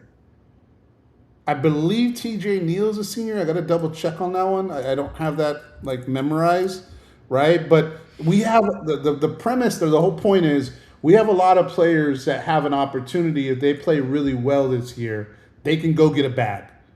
They have to play well against UTSA. They have to play well against UTSA. Right? Uh-oh. Yeah, I understand what you're saying. I'm just going to keep playing the negative side of this because why doesn't that surprise me? Because that's easier for me. I mean, want and need, I will say this. can only get you so far. If In what if context? In what in context? I'll just say in football, if like for example, if our team goes up against, I don't know, just say North Texas, I would North Texas is probably a little bit better than UTSA, right? We would say. They had a big season last year, So and let's they just got say their coach. similar. Let's just say similar. Okay, that's good. I don't think as much FBS desire you have is going to make the talent difference shrink in teams that are this far apart in talent. Explain. I don't understand. So I mean, we've talked about a talent level between us and UTPB, right? I do, and then now you're going over. And I'm just going to say there's the same talent level between us and UTSA. I don't think them wanting to move up or playing in your hometown shrinks this enough to make this game even. Hold on, man. I'm gonna text this guy. Just tell him to come on. I got to hear what he's saying. So let's read the comments. Percy has a chip on his shoulder, so he's coming out hot. I understand. I agree. PJ's gonna come out hot, right? Hank Philomar is healthy. He came from FBS. Jal came from. See, this is why you get ball knowers like AP. Yeah, right? yeah. I just don't think that closes the gap enough. Well, let's here. Let me send a text real quick. Yeah, that's what I think on that point. I just don't think it closes the gap enough. And and I forget which school it was. Maybe it was like SLU or somebody, but they went to North Texas last year and they lost by like 50, I think. Here, let's see if we can get some perspective. If we can get somebody to jump on that knows. Hold up. If we can. I'm not saying he will, but let me know. He'll let me know because I have questions. Yeah, I have questions. So I lost my train of thought. But what I was saying was, I'm just gonna say, let me just say Peanut because I think Peanut can play at UTSA. I really do. I think he can play. So if you're Peanut and you're going against UTSA, and this is your opportunity to show you can be on the same field with them. Yes. There's some pride in that. There is. Not to mention the tape don't lie. The tape don't lie. Oh, look who we got. Get them on. Look, man, see, this is different. So, hold up.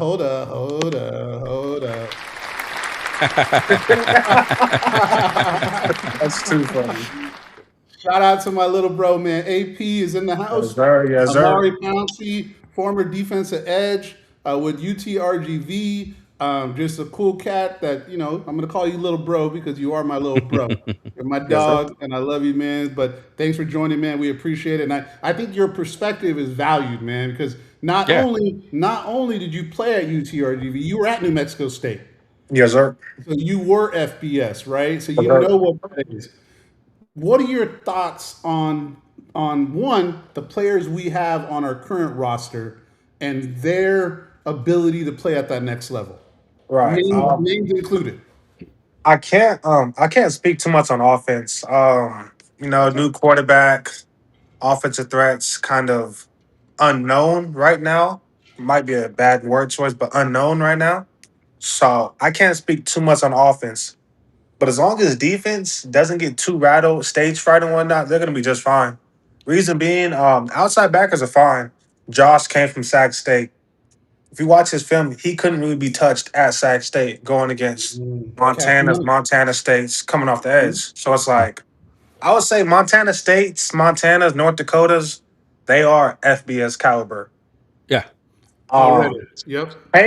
Hank is back to 100%. He's all good. No injuries, no nothing. So and he flashed when he was healthy last year. He flashed. Yeah. He's on a lot of highlights, Hank, man. I have a lot of highlights of Hank doing his thing. Yeah. He's 6'5", 270, 260-ish around there. He looks good, plays fast. Believe it or not, he's probably one of the most athletic outside backers in the room. Hank, man. We're sleeping on Yeah, Hank, man. I haven't oh, even talked about Hank, and you're right. You Yeah. are right. We yeah. haven't talked about Hank. We have talked about Jamarcus Andrews. Tell me about Jamarcus. Jam, coming off a freshman All American season, so he's more than ever fired up. Coach Locke has been doing his big ones with getting the guys prepared for this game. I haven't been talking to them too much, like game plan wise, like picking their brains, but just being there in spring and seeing the momentum and energy they had based off of last season coming into off season and whatnot, like Jam, it's a breakout season for him, like whole FCS breakout season. PJ, he has a chip on his Oh, shoulder. I don't want to speak too much on him, but some good things came his way, and good, he's fired up. He's fired up. good, good. Who do And who you? else we got? Who else we got? We haven't seen him too much last year, but Connor Kerrigan. I feel like, Oh yeah, yeah. We haven't talked about him either. yeah, I feel like with everything with Ian Box that went on, I feel like it's a big opportunity for him to step up because he was one of the more athletic outside backers in the room. So this should be a big coming out party for Connor Kerrigan as well. Like What? it was fun to watch him in spring. He was running with the twos a little bit here and there. So it should be it should be a great season for Connor too. Who else? Connor, What's your Hank, Josh. what's your thought on UTSA?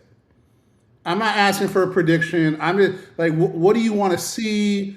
What are you thinking? More that type of thing. How do you see success? Right. I don't want you to call names. I'm not trying to put you on the spot. Like, if Right. you were UTRGV and you were on this team, what would you want to see coming out of UTSA? Mm, I don't know. I've been watching no film, no nothing, so I'm kind of out the mix a little bit. But I will say it's all about how we match up against them, how we match up against the offensive tackles. Speaking for my guys personally, because Yeah. it's like I played against I played against UNLV when I was at Utah Tech or at New Mexico State, or it's even back to last season.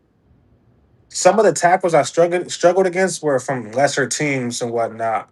So like I wouldn't say like a team's front seven or a team's offensive line is like I don't know, it's all about matchups is what I'm trying to say. Like we might Yeah. match up really good against their tackles and really just obliterate them. So I feel like as long as we match up well and stick to our game plan and don't get too rattled, like we'll be fine. Plus, we got Spence back there. Spence Yeah. coming from FBS. He's battle tested. Same with Haygood. He's battle tested. So as long as they do their jobs and stick to the 111s, that front seven alone should be fine. So I That's got a my take question. on it. I got a question, AP, because obviously, for me, that definitely matchups based on. Yep, that's right here for sports. For me, having somebody like you on, right, you can tell us what to look for, Right. right? So as an edge, what are things that we should look for that's going to tell us that we're having a good game outside of stats? Like, is it Um, contained, or what should we be looking for as fans to know that we're doing what we have to do on the defensive front? I'll probably have to say as a defensive front, just knock back, pad level, firing off the ball, playing on their side of the line of scrimmage rather than our side of the line of scrimmage. That's It's important. like a big thing that could, like worst case scenario is if those offensive linemen are climbing up to the second level. Then it's kind of like, Yeah. shoot, they coming to the second level, they gonna gash us. But as long as we play on their side of the line of scrimmage, which I'm confident in that, then we'll be fine. So let's stop there because I don't know if everybody knows what that means, right? So what AP is talking about is if the line gets past the linemen and they're able to get hands on our linebackers, right? Yeah. The linemen are able to get hands on our safeties. What that means is our defensive tackles, and quote me if I'm wrong, AP, are not doing their job of being sticky with the line, right? Is that what Yes, you're sir. talking about? So Yes, explain sir. what getting to second level means so people can hear what that means. Yeah, and I mean they'll be running all over us at that point. Oh, we're in trouble. Yeah. What does that create if they get to the second level, AP? So touchdowns. Yeah. All they're gonna do is run it down our throat, which I don't foresee that happening due to the level of coaching that UTRGV has. Like I can confidently say it's a FBS caliber staff when it comes to being very detailed and professional and just organized. Being at other FCS programs, being at FBS programs, and being at UTRGV, I can confidently speak on the coaching staff. So I feel like the guys will be prepared. It's just a matter of if we have a slow start, which was kind of a common theme Mhm. last season. So if we start off hot and don't get too much stage fright, of course it's going to be jittery, but not having too much stage fright, it's going to be a fun game. Yeah. What? Marco, you got a question for him? No, I was going to say that was one thing that they talked about at media day. All the slow starts on the road that they're really working on trying to fix for this year. So Yeah, we'll yeah, yeah. we'll get a big chance to see that against UTSA. That's fair. What do you think? Because obviously you played at some big. I mean, I got highlights of you playing in big stadiums, right? So Yeah. what's going to be the difference from playing at UTRGV in the VAT to playing at the Alamo Dome? What do you feel the thoughts of the people? What was it? The excitement, right? Is it the nerves? What's going to be what they're going to really get into and feel once they step on that field at a big 40, $50,000, 50,000 seat stadium? Just more so, like, so the way I can compare this is like, when you're a group of five school playing against a power five school, you're more worried about who you're playing. Like, oh my gosh, we're playing against so and so compared to what it actually is and what's actually in front of you. Because most of the time, it's just the name. They're all the same for the most part. They all do the same things that any other team does. It's just like that mentality of, oh, shoot, like David and Goliath, oh, shoot, I'm about to go fight Goliath. Oh wow, Yeah. so that might rattle me and put me out of character slightly. Speaking from experience as well, that's happened to me too in these bigger games. What do you lean on in those type of moments where you get big eye? Like, what are you leaning on? True coaching, fundamentals, technique.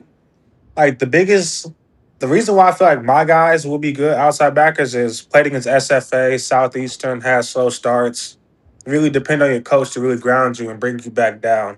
Emotions are high, tempers are high, and it's like, oh shoot, you get all rattled. You kind of look at your coaches for like to bring you back down. And that was a pretty good thing that UTRGV was doing with the coaching staff. The coaching staff was bringing us back down, getting us back in and back locked in. Yeah, I think SLU that was your best game, or was it McNeese?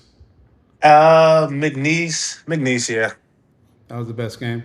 Got you. Yeah. Um, any words of wisdom to the boys, man? I mean, I don't know if they're watching, man, but what are you as a former player looking forward to this season? Sure, I believe in you guys, man. I believe in you guys. Y'all believe in me, so I believe in y'all. I like it, man. I like it. How's life, man? How you been? Sure, just applying the jobs, man. Doing it, figuring it I out. can't wait for college football season up, but just applying the jobs, and Yep. that's pretty much it. You gonna make it down here for any of the games, or are you still trying to see what's up? Um, You know you Probably got some, so. you know you got somewhere to stay. You don't got to worry about that. But I appreciate that. Yeah, I'm gonna make it down. I just gotta see when I do start working. So I just finished my master's probably about last week. So Oh, Yeah, I man. nice. Give the man some appreciate it. love, Yeah. man. Masters, man. That's dope. That's I dope, appreciate man. it. That's dope, man. Appreciate it. So that's, I But mean, yeah, my man's walking away from football with a bachelor's in political criminal justice. Is that right? yes, sir. And a master's in, Sports management. man. Oh, That's what nice. it's all about, man. So this is a Yeah. dude that put in the work, went to 3 different schools, was able to use football to get the education, and now you're ready to be a former athlete, and that's okay, man. So I'm happy that you're figuring it out, and like I said, I hope you do come down, and I hope that we're able to spend some time and root it on and see what's going on. Yes, sir. Appreciate that. Thank you. All right, brother. Have a good night, man. I appreciate you. I'll That's shoot you right. a You text. too. Yeah. Appreciate your insight, man. Yes, sir. All right, peace. All right, y'all. AP, man. See, you never know who's Yeah. watching. You Yeah. never know who's watching, man. AP, little bro, is There doing we go. his thing, and I'm just happy for him, man. He got the education. Yeah. He did That's exactly cool. He what he just finished said. his master's. That's awesome. Yeah, I know he had online classes, so he went back Oh, home. okay. Was doing online classes, and I'm glad that he was able to do it because Yeah, yeah. that's what it's all about, man. Like obviously everybody has a dream. We all want. I want everybody to move on, right? Yeah, yeah. But at some point, you got to figure out what you're going to do, and that's Not everyone's going to be a pro, so you got to take advantage of your education. man. He's Yep. doing it. He's like our shout out to RGV Media. Yep. Cat. He did it right. He got his education. Now it's up to him to figure out what he's going to do with it. just like Yep. I had to, just like a lot of people. So I'm excited for him, excited Yeah. what he's going to do. But like he said, he brought us some big points, man. Hmm. You know, when they get into UTSA, they're going to have probably a little bit of butterflies, right? Yeah. But he played against these two schools before. He knows there's not a huge difference, right? And he knows these players. I didn't even think about Hank. We have not talked about Hank. Yeah. Hank is good, man. And Jamarcus Anderson was an All-American freshman. Hmm. We had somebody earlier say he had a question about UIW. Oh So yeah. if you got a question here for Sportsman, drop it. Drop it Yeah. in the comments. We're going to probably go there 15 minutes, if that's okay, Marco. Yeah. Yeah. So the last thing on this before I talk about the volleyball game, but so what I was talking about before he came on. So Lamar went and played North Texas last season. So I mean, we were similar to Lamar just based on the game we played with them, and I mean we're considering North Texas and UTSA pretty similar. So Lamar went to Denton and they lost 51-0 to North Texas. 51-0. Yeah. So just that's probably the closest comparison we have. I see what you mean. Okay. Yeah, like we were close to Lamar, UTSA, and North Texas are fairly close. So that was a result from last year on two, like, just to compare. Yes, we're a different team and all that, but it's just to compare something from last season. I think Ray might want to jump. You want to jump on, Ray? He just says he's watching. I don't know. I'm going to give him an opportunity. That's fan band, man. You got to say what's up to Ray. Yeah. Ray wants to come chop it up. Or if 956 Media wants to talk some high school sports, we got 15 minutes, man. Yeah. So while we wait for the question or anybody else, so I'm going to be heading to McAllen Memorial and Pioneer on Tuesday. So high school volleyball. So I'm not saying these numbers are exact, but this is what I found. So Pioneer is 17-1 on the season, and McAllen Memorial is 14-3. That's a big game. Big game. Yeah. So I mean, 31 wins, just 4 losses between these schools. So, you know, we were looking. I was looking at different games to cover. PSJA was playing Shareland. That was one that that I thought about. But you know, just seeing 2 big name schools like this was a game I couldn't miss. And just seeing who some of these, just seeing the teams these schools have played already, like they've been going to tournaments outside the valley, like San Antonio area. Oh yeah, how they doing? Different areas in Texas. I mean, 17-1, 14-3. They're doing just fine. I mean, so they're getting competition against good schools. Yeah, so Los Fresnos. I would tell Marco about that. Marco, I was like, "What's up with Los Fresnos, man? They just won the Brownsville tournament." Yeah, the only thing with Los Fresnos, they're on the other side of the valley, so I don't get to see them as much. You know what a television is? Well, yeah, but I'm also at other stuff during the same time. Yeah. Memorial is pretty young. Yeah. So, Ray's being observant, of course. He's probably in the wife beater, just chilling. He doesn't want to be clipped. Yeah, McAllen Memorial won the Pound Fest tournament also. So, I mean, it's a good measuring stick, I think, for both teams. Are arguably the top 2 teams in the valley. Again, you have Los Fresnos and Edinburgh Vela also, but this is probably definitely the for sure the best Valley School Pioneers played so far. I want to make. Does that start at 7 or 6:30? It starts at 7 on Tuesday. I'll hit you up. I might just go work. Can I? You said I can work at your house, right? Yeah. Okay. I'll let you know because that's a great game, man. Yeah. You're 17. You said 17-1. Pioneer 17-1. Memorial's 14-3 right now.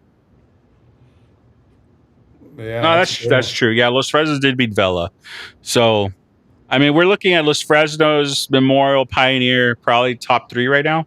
I mean, in some sort of order depending on where you rank them. But like I this was one thing I didn't understand when I looked it up. So Max Preps has Memorial ranked number 2 in 5A right now In the state? in the state. What? Yeah. So this is why, man, this is crazy. Because people need to know that. I didn't know that. Like, that's insane, man. We got a number 2 team in the state, volleyball team in the Valley, right? And we're not talking. We got to do a story on McMorro Memorial. That's your school too.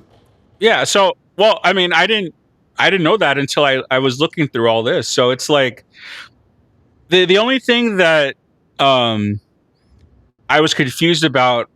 I couldn't find a ranking for Pioneer, considering they're 17-1. Like, why are they not ranked similarly? But it could be schedule or anything like that. But the fact that they were ranked number 2 in 5A and number 8, or number 2 in 5A and number 8 in the state, counting all 6As. Like, wow, that's ranked really highly. That's Max Preps thinking really highly about McAllen Memorial. Yeah, that's a good game. Yeah, and I cannot go to Whataburger, Ray. I already messed up the diet, man. I was down 18. I gained like 7 back in 2 days. So yeah, I got to lose this weight.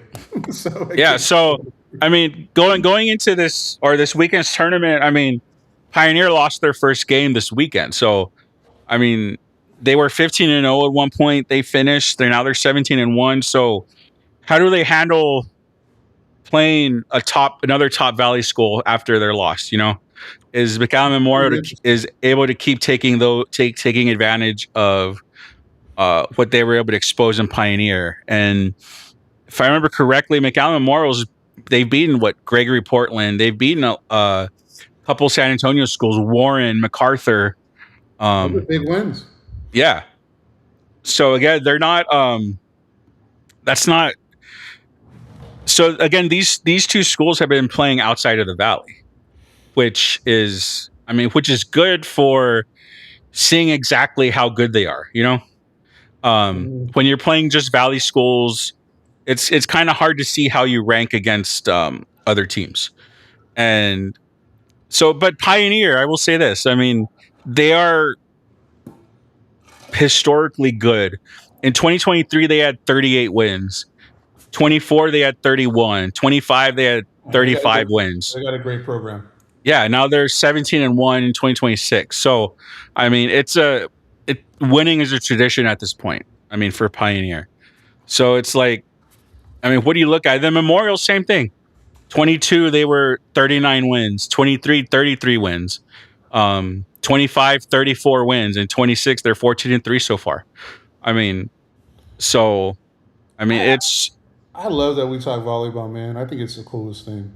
Mm-hmm. I think it's a cool sport. Man, that Bird Bowl game, I know we talked about it last time. Yeah. It was so intense. Mm-hmm. It was so intense. Man, I think I told you there was people from other schools there, not even Harlingen schools. Yeah, I mean, it was a big game. Huge, man. And the environment was crazy. It was a little hot. Your boy was sweaty. So that wasn't fun. But volleyball is a big deal, and we have some really good talent that are coming out. Yeah. That's the problem with Max Preps.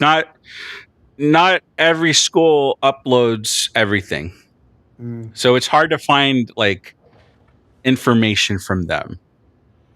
Like I found Pioneer's record, but it didn't show who they played like the last couple days in the tournament. So it's kind of deceiving, but maybe that's why they don't have Pioneer ranked at this point, because not all their stuff is maybe posted. Maybe. Well, let's talk about Wednesday. So what do we got coming up Wednesday? I'm gonna, see what's up with the guests. I might have a little trick up my sleeve. We'll see what's up with that. But we're just gonna deep dive. Yeah. So Wednesday, I mean, we'll talk about Mercedes, PSJA. Yep. Los Fresnos, Laredo Alexander. That's what you're going to, right? That's the one. So we're doing 2 game of the week. This one we're going to do Mercedes, PSA, and I'm going to do. I don't know if we're going to do that every week. We may. I mean, if there's one on your side, one on my side, maybe. I mean, there's always something like I gotta Yeah. look at the schedule. I mean, PSA Northwest Fresnos, man. That's at PSA is going to be crazy. well, then I'm going to that one because it's right here. I'm going to that no matter what. Like that's, I think Rio Hondo, that's a big game. Sebastian Gonzalez, we talked about him a little bit. Killed the scrimmage. Emmanuel killed the scrimmage. This scrimmage stuff, it's insane, man. And now it's time to lace them up, and it's time to find out who can ball. Right. Yep. So shout out to all the guys that we interviewed. Noah LaFleur, shout out to him. Sonny Ratliff, Drayden Espinoza. Those are the only 3 underclassmen we interviewed. So Noah LaFleur is a big time incoming junior running back from La Feria. Had, I think it was like 10 yards per carry last year, and is going to have a huge season this year. Sonny Ratliff, I've said it before, is a Division I player out of San Benny. And I think he's at a 4.6 right now. And if he can get that down to a 4.5, he could be a high Division I player. Yeah. The kid can run routes. The kid's slippery and has short space speed, which is awesome. And then Drayden Espinoza is taking over the helm at PSA North as the quarterback. Excuse me. And he is a guy that has wheels, and they run that tricky offense, right? It's like a veer flex. It's a weird offense that PSA North is going to be able to take advantage. And my boy can throw, working with the quarterback guru Zach Gomez, and he's able to throw the ball. So look out for him, right? So a lot of good games to find out who's playing when, where, and how that we're going to cover. I don't mind doing 2 games because we're going to focus in on those. And then 2, looking at this Instagram ecosystem, the cool part is all the photographers, man. Oh yeah, that's really cool. Yeah. Man, they do such a good job. Yeah. I'm interested, and I'm going to work with any photographers out there. I want to use some pictures to be able to do content. Obviously, I'll credit you and market you, whatever. But hit me up on Instagram if you're okay with that. I'm going to be asking some of them if it's okay. Because we're going to cover these games a little bit different. And I have some plans to do it to where we can cover them, and I just need the media files, right? Because I don't want to. Like even today, the one I did with Los Fresnos, I took pictures from myrgv.com and I credited them. We're always going to do that, right? I'm not trying to steal stuff, but as photographers, hey, people see their stuff and they get more business. Yeah. Right? So I'm going to credit them. So we'll do 2 games this week, and we'll look at the calendar, and then we're going to really deep dive into UTPB. So the 2 high school games, I'll just recap whatever happens Tuesday with Pioneer Memorial. We'll dig into, like you said, UTPB, UTRGV, and if I can find anything on UTRGV volleyball, I will. But it'll be the first game, so they're probably not too much. And it's not home, right? It's away. They're playing West Virginia though, so Big 12 school. That's a big game on a Friday, right? Yeah, Friday at 5, so it'll be early. So before we jump off, I was looking up Harlingen's schedule because that was a team I wanted to look at sometime this year. They're good. So, man. What they got? A game that, I could join you at September 18th in Harlingen versus Corpus Christi Miller. Are they good? I don't know, but it's a Corpus Christi school. I need to look up and see. October 9th, Harlingen October 16th, Harlingen at PSJ North. When do they play Los Fresnos? Last game, November 6th. Oh, not till November? Yeah. So Harlingen and PSJ North, that might be a good one, October 16th. That's over here. And then they have the Bird Bowl next week, the second week of the season for football. Oh. Yeah, so September 4th. Hey, I like Harlingen South, man. Yeah, so I think September 4th, Harlingen at Harlingen South. we need to sit down and go through a calendar and see what these games are because there's so many. We're gonna Yeah. get lost. We're gonna get lost. Yeah. So we'll do that soon, where we find out what games. I mean, obviously, I want to go to a Brownsville game. Oh, See with what's this going on. is this a good one? Harlingen and Brownsville Vets. Yeah, Brownsville Vet's a That, good school. that's October 23rd in Harlingen. I didn't even talk about the scrimmage I went to. Oh, yeah. That was fun, man. Rivetta, shout out to Mr. Garza, Coach Garza. Shout out to Biggie. They invited me out there to check out the scrimmage. And your boy was on the sideline, had my little stabilizer, trying not to get hit and embarrassed, right? You know, I was out there behind the trainers taking video, and they had a huge turnout, man. The whole place was packed Oh, nice. for a scrimmage. Great Cool. environment. Rivetta had some good players out there, and was able to do a quick video for them. So shout out to them. And we said it before, man. If you guys want us out there, invite us. Yeah.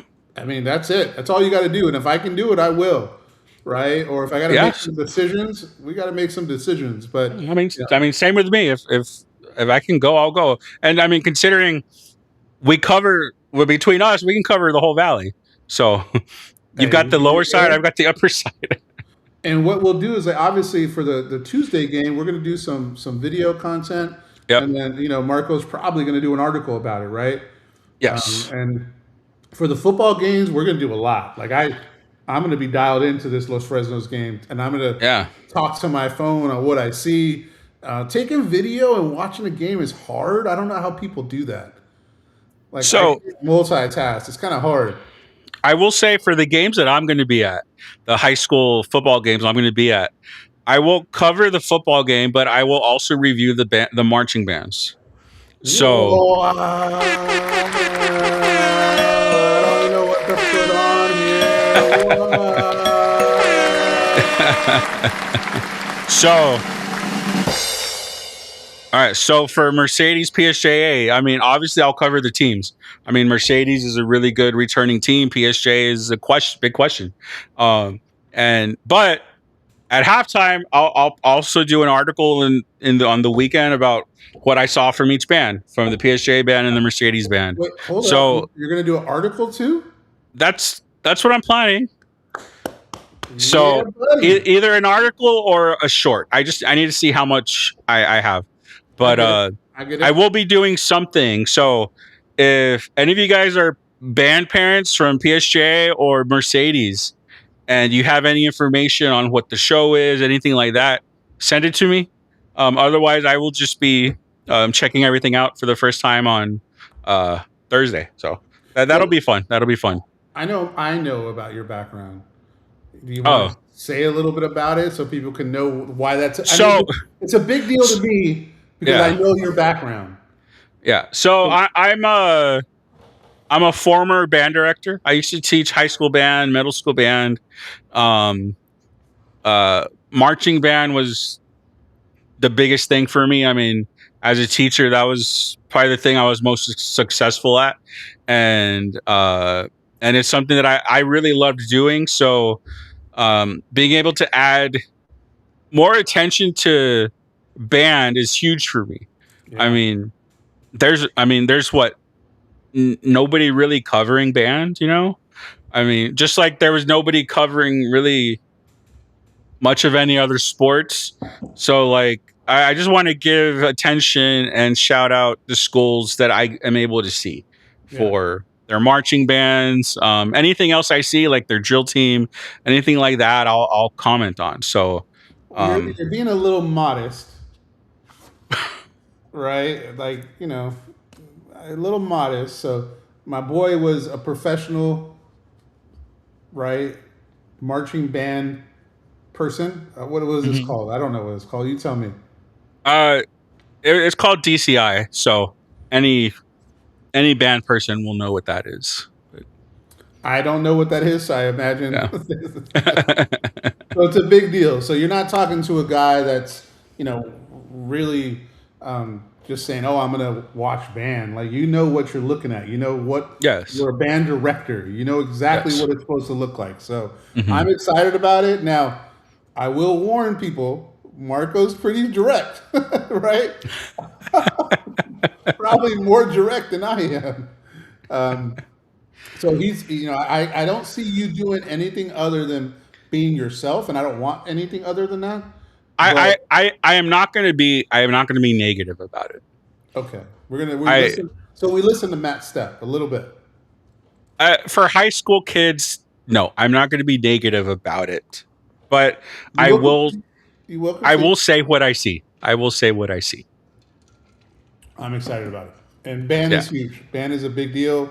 There's a lot more band people than we know. Look, Ray Ray's a band guy, right? Yep. I'm worried about Tony G was the band guy. Tony G with a road coaster by Roy, and then sound effects. What is the road coaster? What's that? What's a road coaster? I don't know, but probably all those noises you were doing. Oh yeah, that was fun. Yeah, Tony G's a band guy. There's a lot of band guys out there. Yep. No, I got some little family members that did it, and I grew up next to a high school, so I would hear the band all the time. I probably were looking for different reasons than most people, if you know what I mean. But my wife was a flag girl. Was that what we got into the argument on Saturday, Marco? She was in the drill team. Same thing to me. Apparently, it's not the same thing. It is not the same thing. I got chewed out at dinner with Marco and his wife and my wife. They looked at me crazy because I called her a flag girl, but I thought that was funny. But yeah, I'm looking forward to that, man. I'm glad you're deciding to do that because I think there's people out there that want to hear that stuff. And I started. Why not us? Why not us? Yeah, for sure. I already followed all the accounts I need to for Thursday. All the Mercedes football and band accounts, PSGA football and band accounts. So I'm ready. I'm excited for that, man. I'm glad you're doing it. And it's an exciting time out there, man. I appreciate the 63 people we have watching now. Always appreciative of what you do and what you guys giving us the opportunity to entertain you. We'll continue to get better. This is go time for us. Yep. This is what we've been waiting for. Now, I can't promise this is going to be perfect, right? But what I will promise is that we got some cool stuff. Look, we got AP to jump on. It'll be fun. It'll be fun. Cool. We'll have some cool stuff, and we're going to have some fun with it. And I got some more people that will jump on and talk sports with us. And really just, we're the only live show in the Valley. Yep. Ain't nobody else. I mean, there's people presenting live and broadcasting a show live, but it's not this. Like, we're the only ones doing this, and there's going to be more, and I hope there are. But this is not easy, you guys. This is really not easy what we're doing. I don't make it look easy because I'm not good at it, but maybe there won't be anybody doing it. But tell everybody about it. We're trying to get this to where we get more engagement. Thanks everybody for the questions, and man, back to work tomorrow. Yep. And then pretty soon we'll be blinking, and I'll be driving to San Antonio. You gonna give me those tickets or what? I'm not gonna give them to you. Well, I'm gonna pay for them. I mean, you never told me yes or no. I did. The only thing I want to verify that they're aisle seats. Yes, I already told you. But you said hesitant. when I looked it up. So the section is weird. It has like longer rows and shorter rows. So the seats I have are on the shorter row. And I looked up on the, what are those, like view my seat thing or whatever. And it didn't show for the row that I'm on, but it showed for 2 rows below, which is one of the short rows. The same type of row. With the same type of row. And it said there was 12 seats per row. And mine are 9, 10, 11, and 12. So 12 would be the aisle. Done. I want them. Okay. I would like to purchase those at a discounted price. 45 is what we talked about. I'm going to write that down. Yeah, I will take that. I will take a $4 profit for each ticket. 4 times 4 is 16. $16 profit. You can buy yourself a nice lunch. Yeah. I'll get lunch the next time we're together too. Don't worry, I'll take care of it. Okay. All right. So you get $4 plus you get a meal.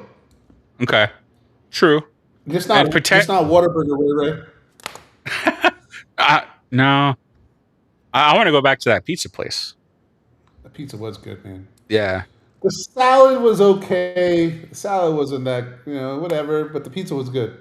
Yeah. But they have Those other stuff, hot dogs and whatever. Yeah, those pepperoni fries were not worth it. Not worth Not it. so So. busy. But there's other stuff. But I want to try their sandwiches. I like hot dogs too. Some people don't like hot dogs. I like hot dogs. So Yeah, and like Yeah. Chicago style hot dogs are good. Like I said, there's a bunch of stuff that goes on them, and sour. There's a lot of sauerkraut on them for Chicago style. So yeah, I noticed that all kinds of stuff on them. yeah, that's it's a Chicago thing. I went to a Chicago hot dog place when I was up there too. So it's they're good, and I will tell you, Roy, for being worried about having enough content, we went over 2 hours today. Damn, we did. And before the show, does that mean we're good at this, or we just like to talk to each other? well, before the show, you were worried we didn't have enough stuff to go over. I know we never had that problem, and I'm telling you, I think same thing. I think X likes us to be on later. Well, we had I heard 50. I mean, if you want them for 50, Ray, they're yours. You can argue with Roy. All right, we're gonna leave the building because I don't want the price to go up. I'll talk to you, man. We'll see you Tuesday. I might go. I'll let you know for sure. But tomorrow I have a video on Mercedes, the Tigers. I have that ready from the Ivan video. There's so much stuff on the Ivan one, on the Max one, and the Samuel Kim one. There's like 20 videos. Yeah, I mean, we can't put that many. That's too much, I think. I mean, I'm going to put a lot of the high school ones out because give these kids some love. Yeah. I mean, I'm not cool, man. I don't know if my feed is filled. I don't know if that's cool or not. I don't care less. Well, send me the login for the Opus thing. I will. Yeah, you can see because I feel like I'm just putting my face on them. I feel bad. On what? When I'm editing them, like I want you to be able to do the ones because there's stuff in there that you could do. Well, yeah, I mean, but if I'm not talking, you don't need to show my face. Well, there's some of them you're looking like a kind of interesting, like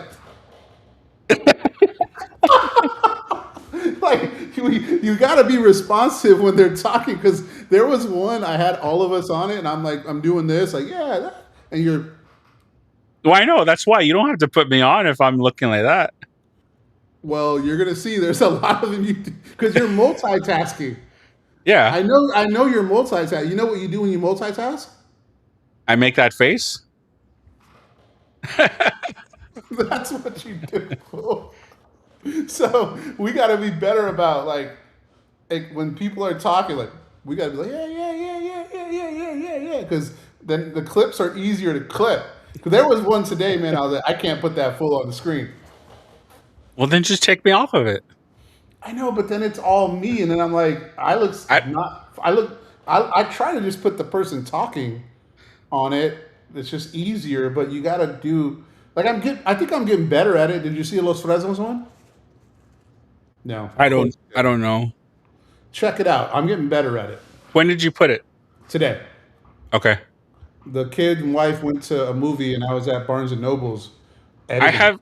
I get so many notifications now. I just miss everything. Dude, you're getting notifications from those volleyball ones still, man. I know. It's insane. Like it's cool, but man, that you're gonna have to. Now you're the volleyball media guy. Apparently, so you're gonna have to get new questions. So the sleeping one, the taco burrito, and the back burner. Next year I'll have to come up with some new ones, but we have the baseball one that we'll be doing fairly soon, so we can do some new questions for that. Yeah, I gotta double check on the dates and make sure we're in on that one because I think there's some weird The date I might be out of town. Remember? Oh, well, yeah. Find the dates and we'll see. I have them somewhere. All right, man. I'm gonna let you go.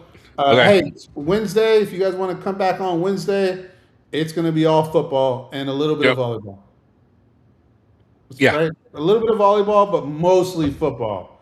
Yep. UTPB, Mercedes versus PSA, Los Fresnos versus Alexander. That's going to be the show.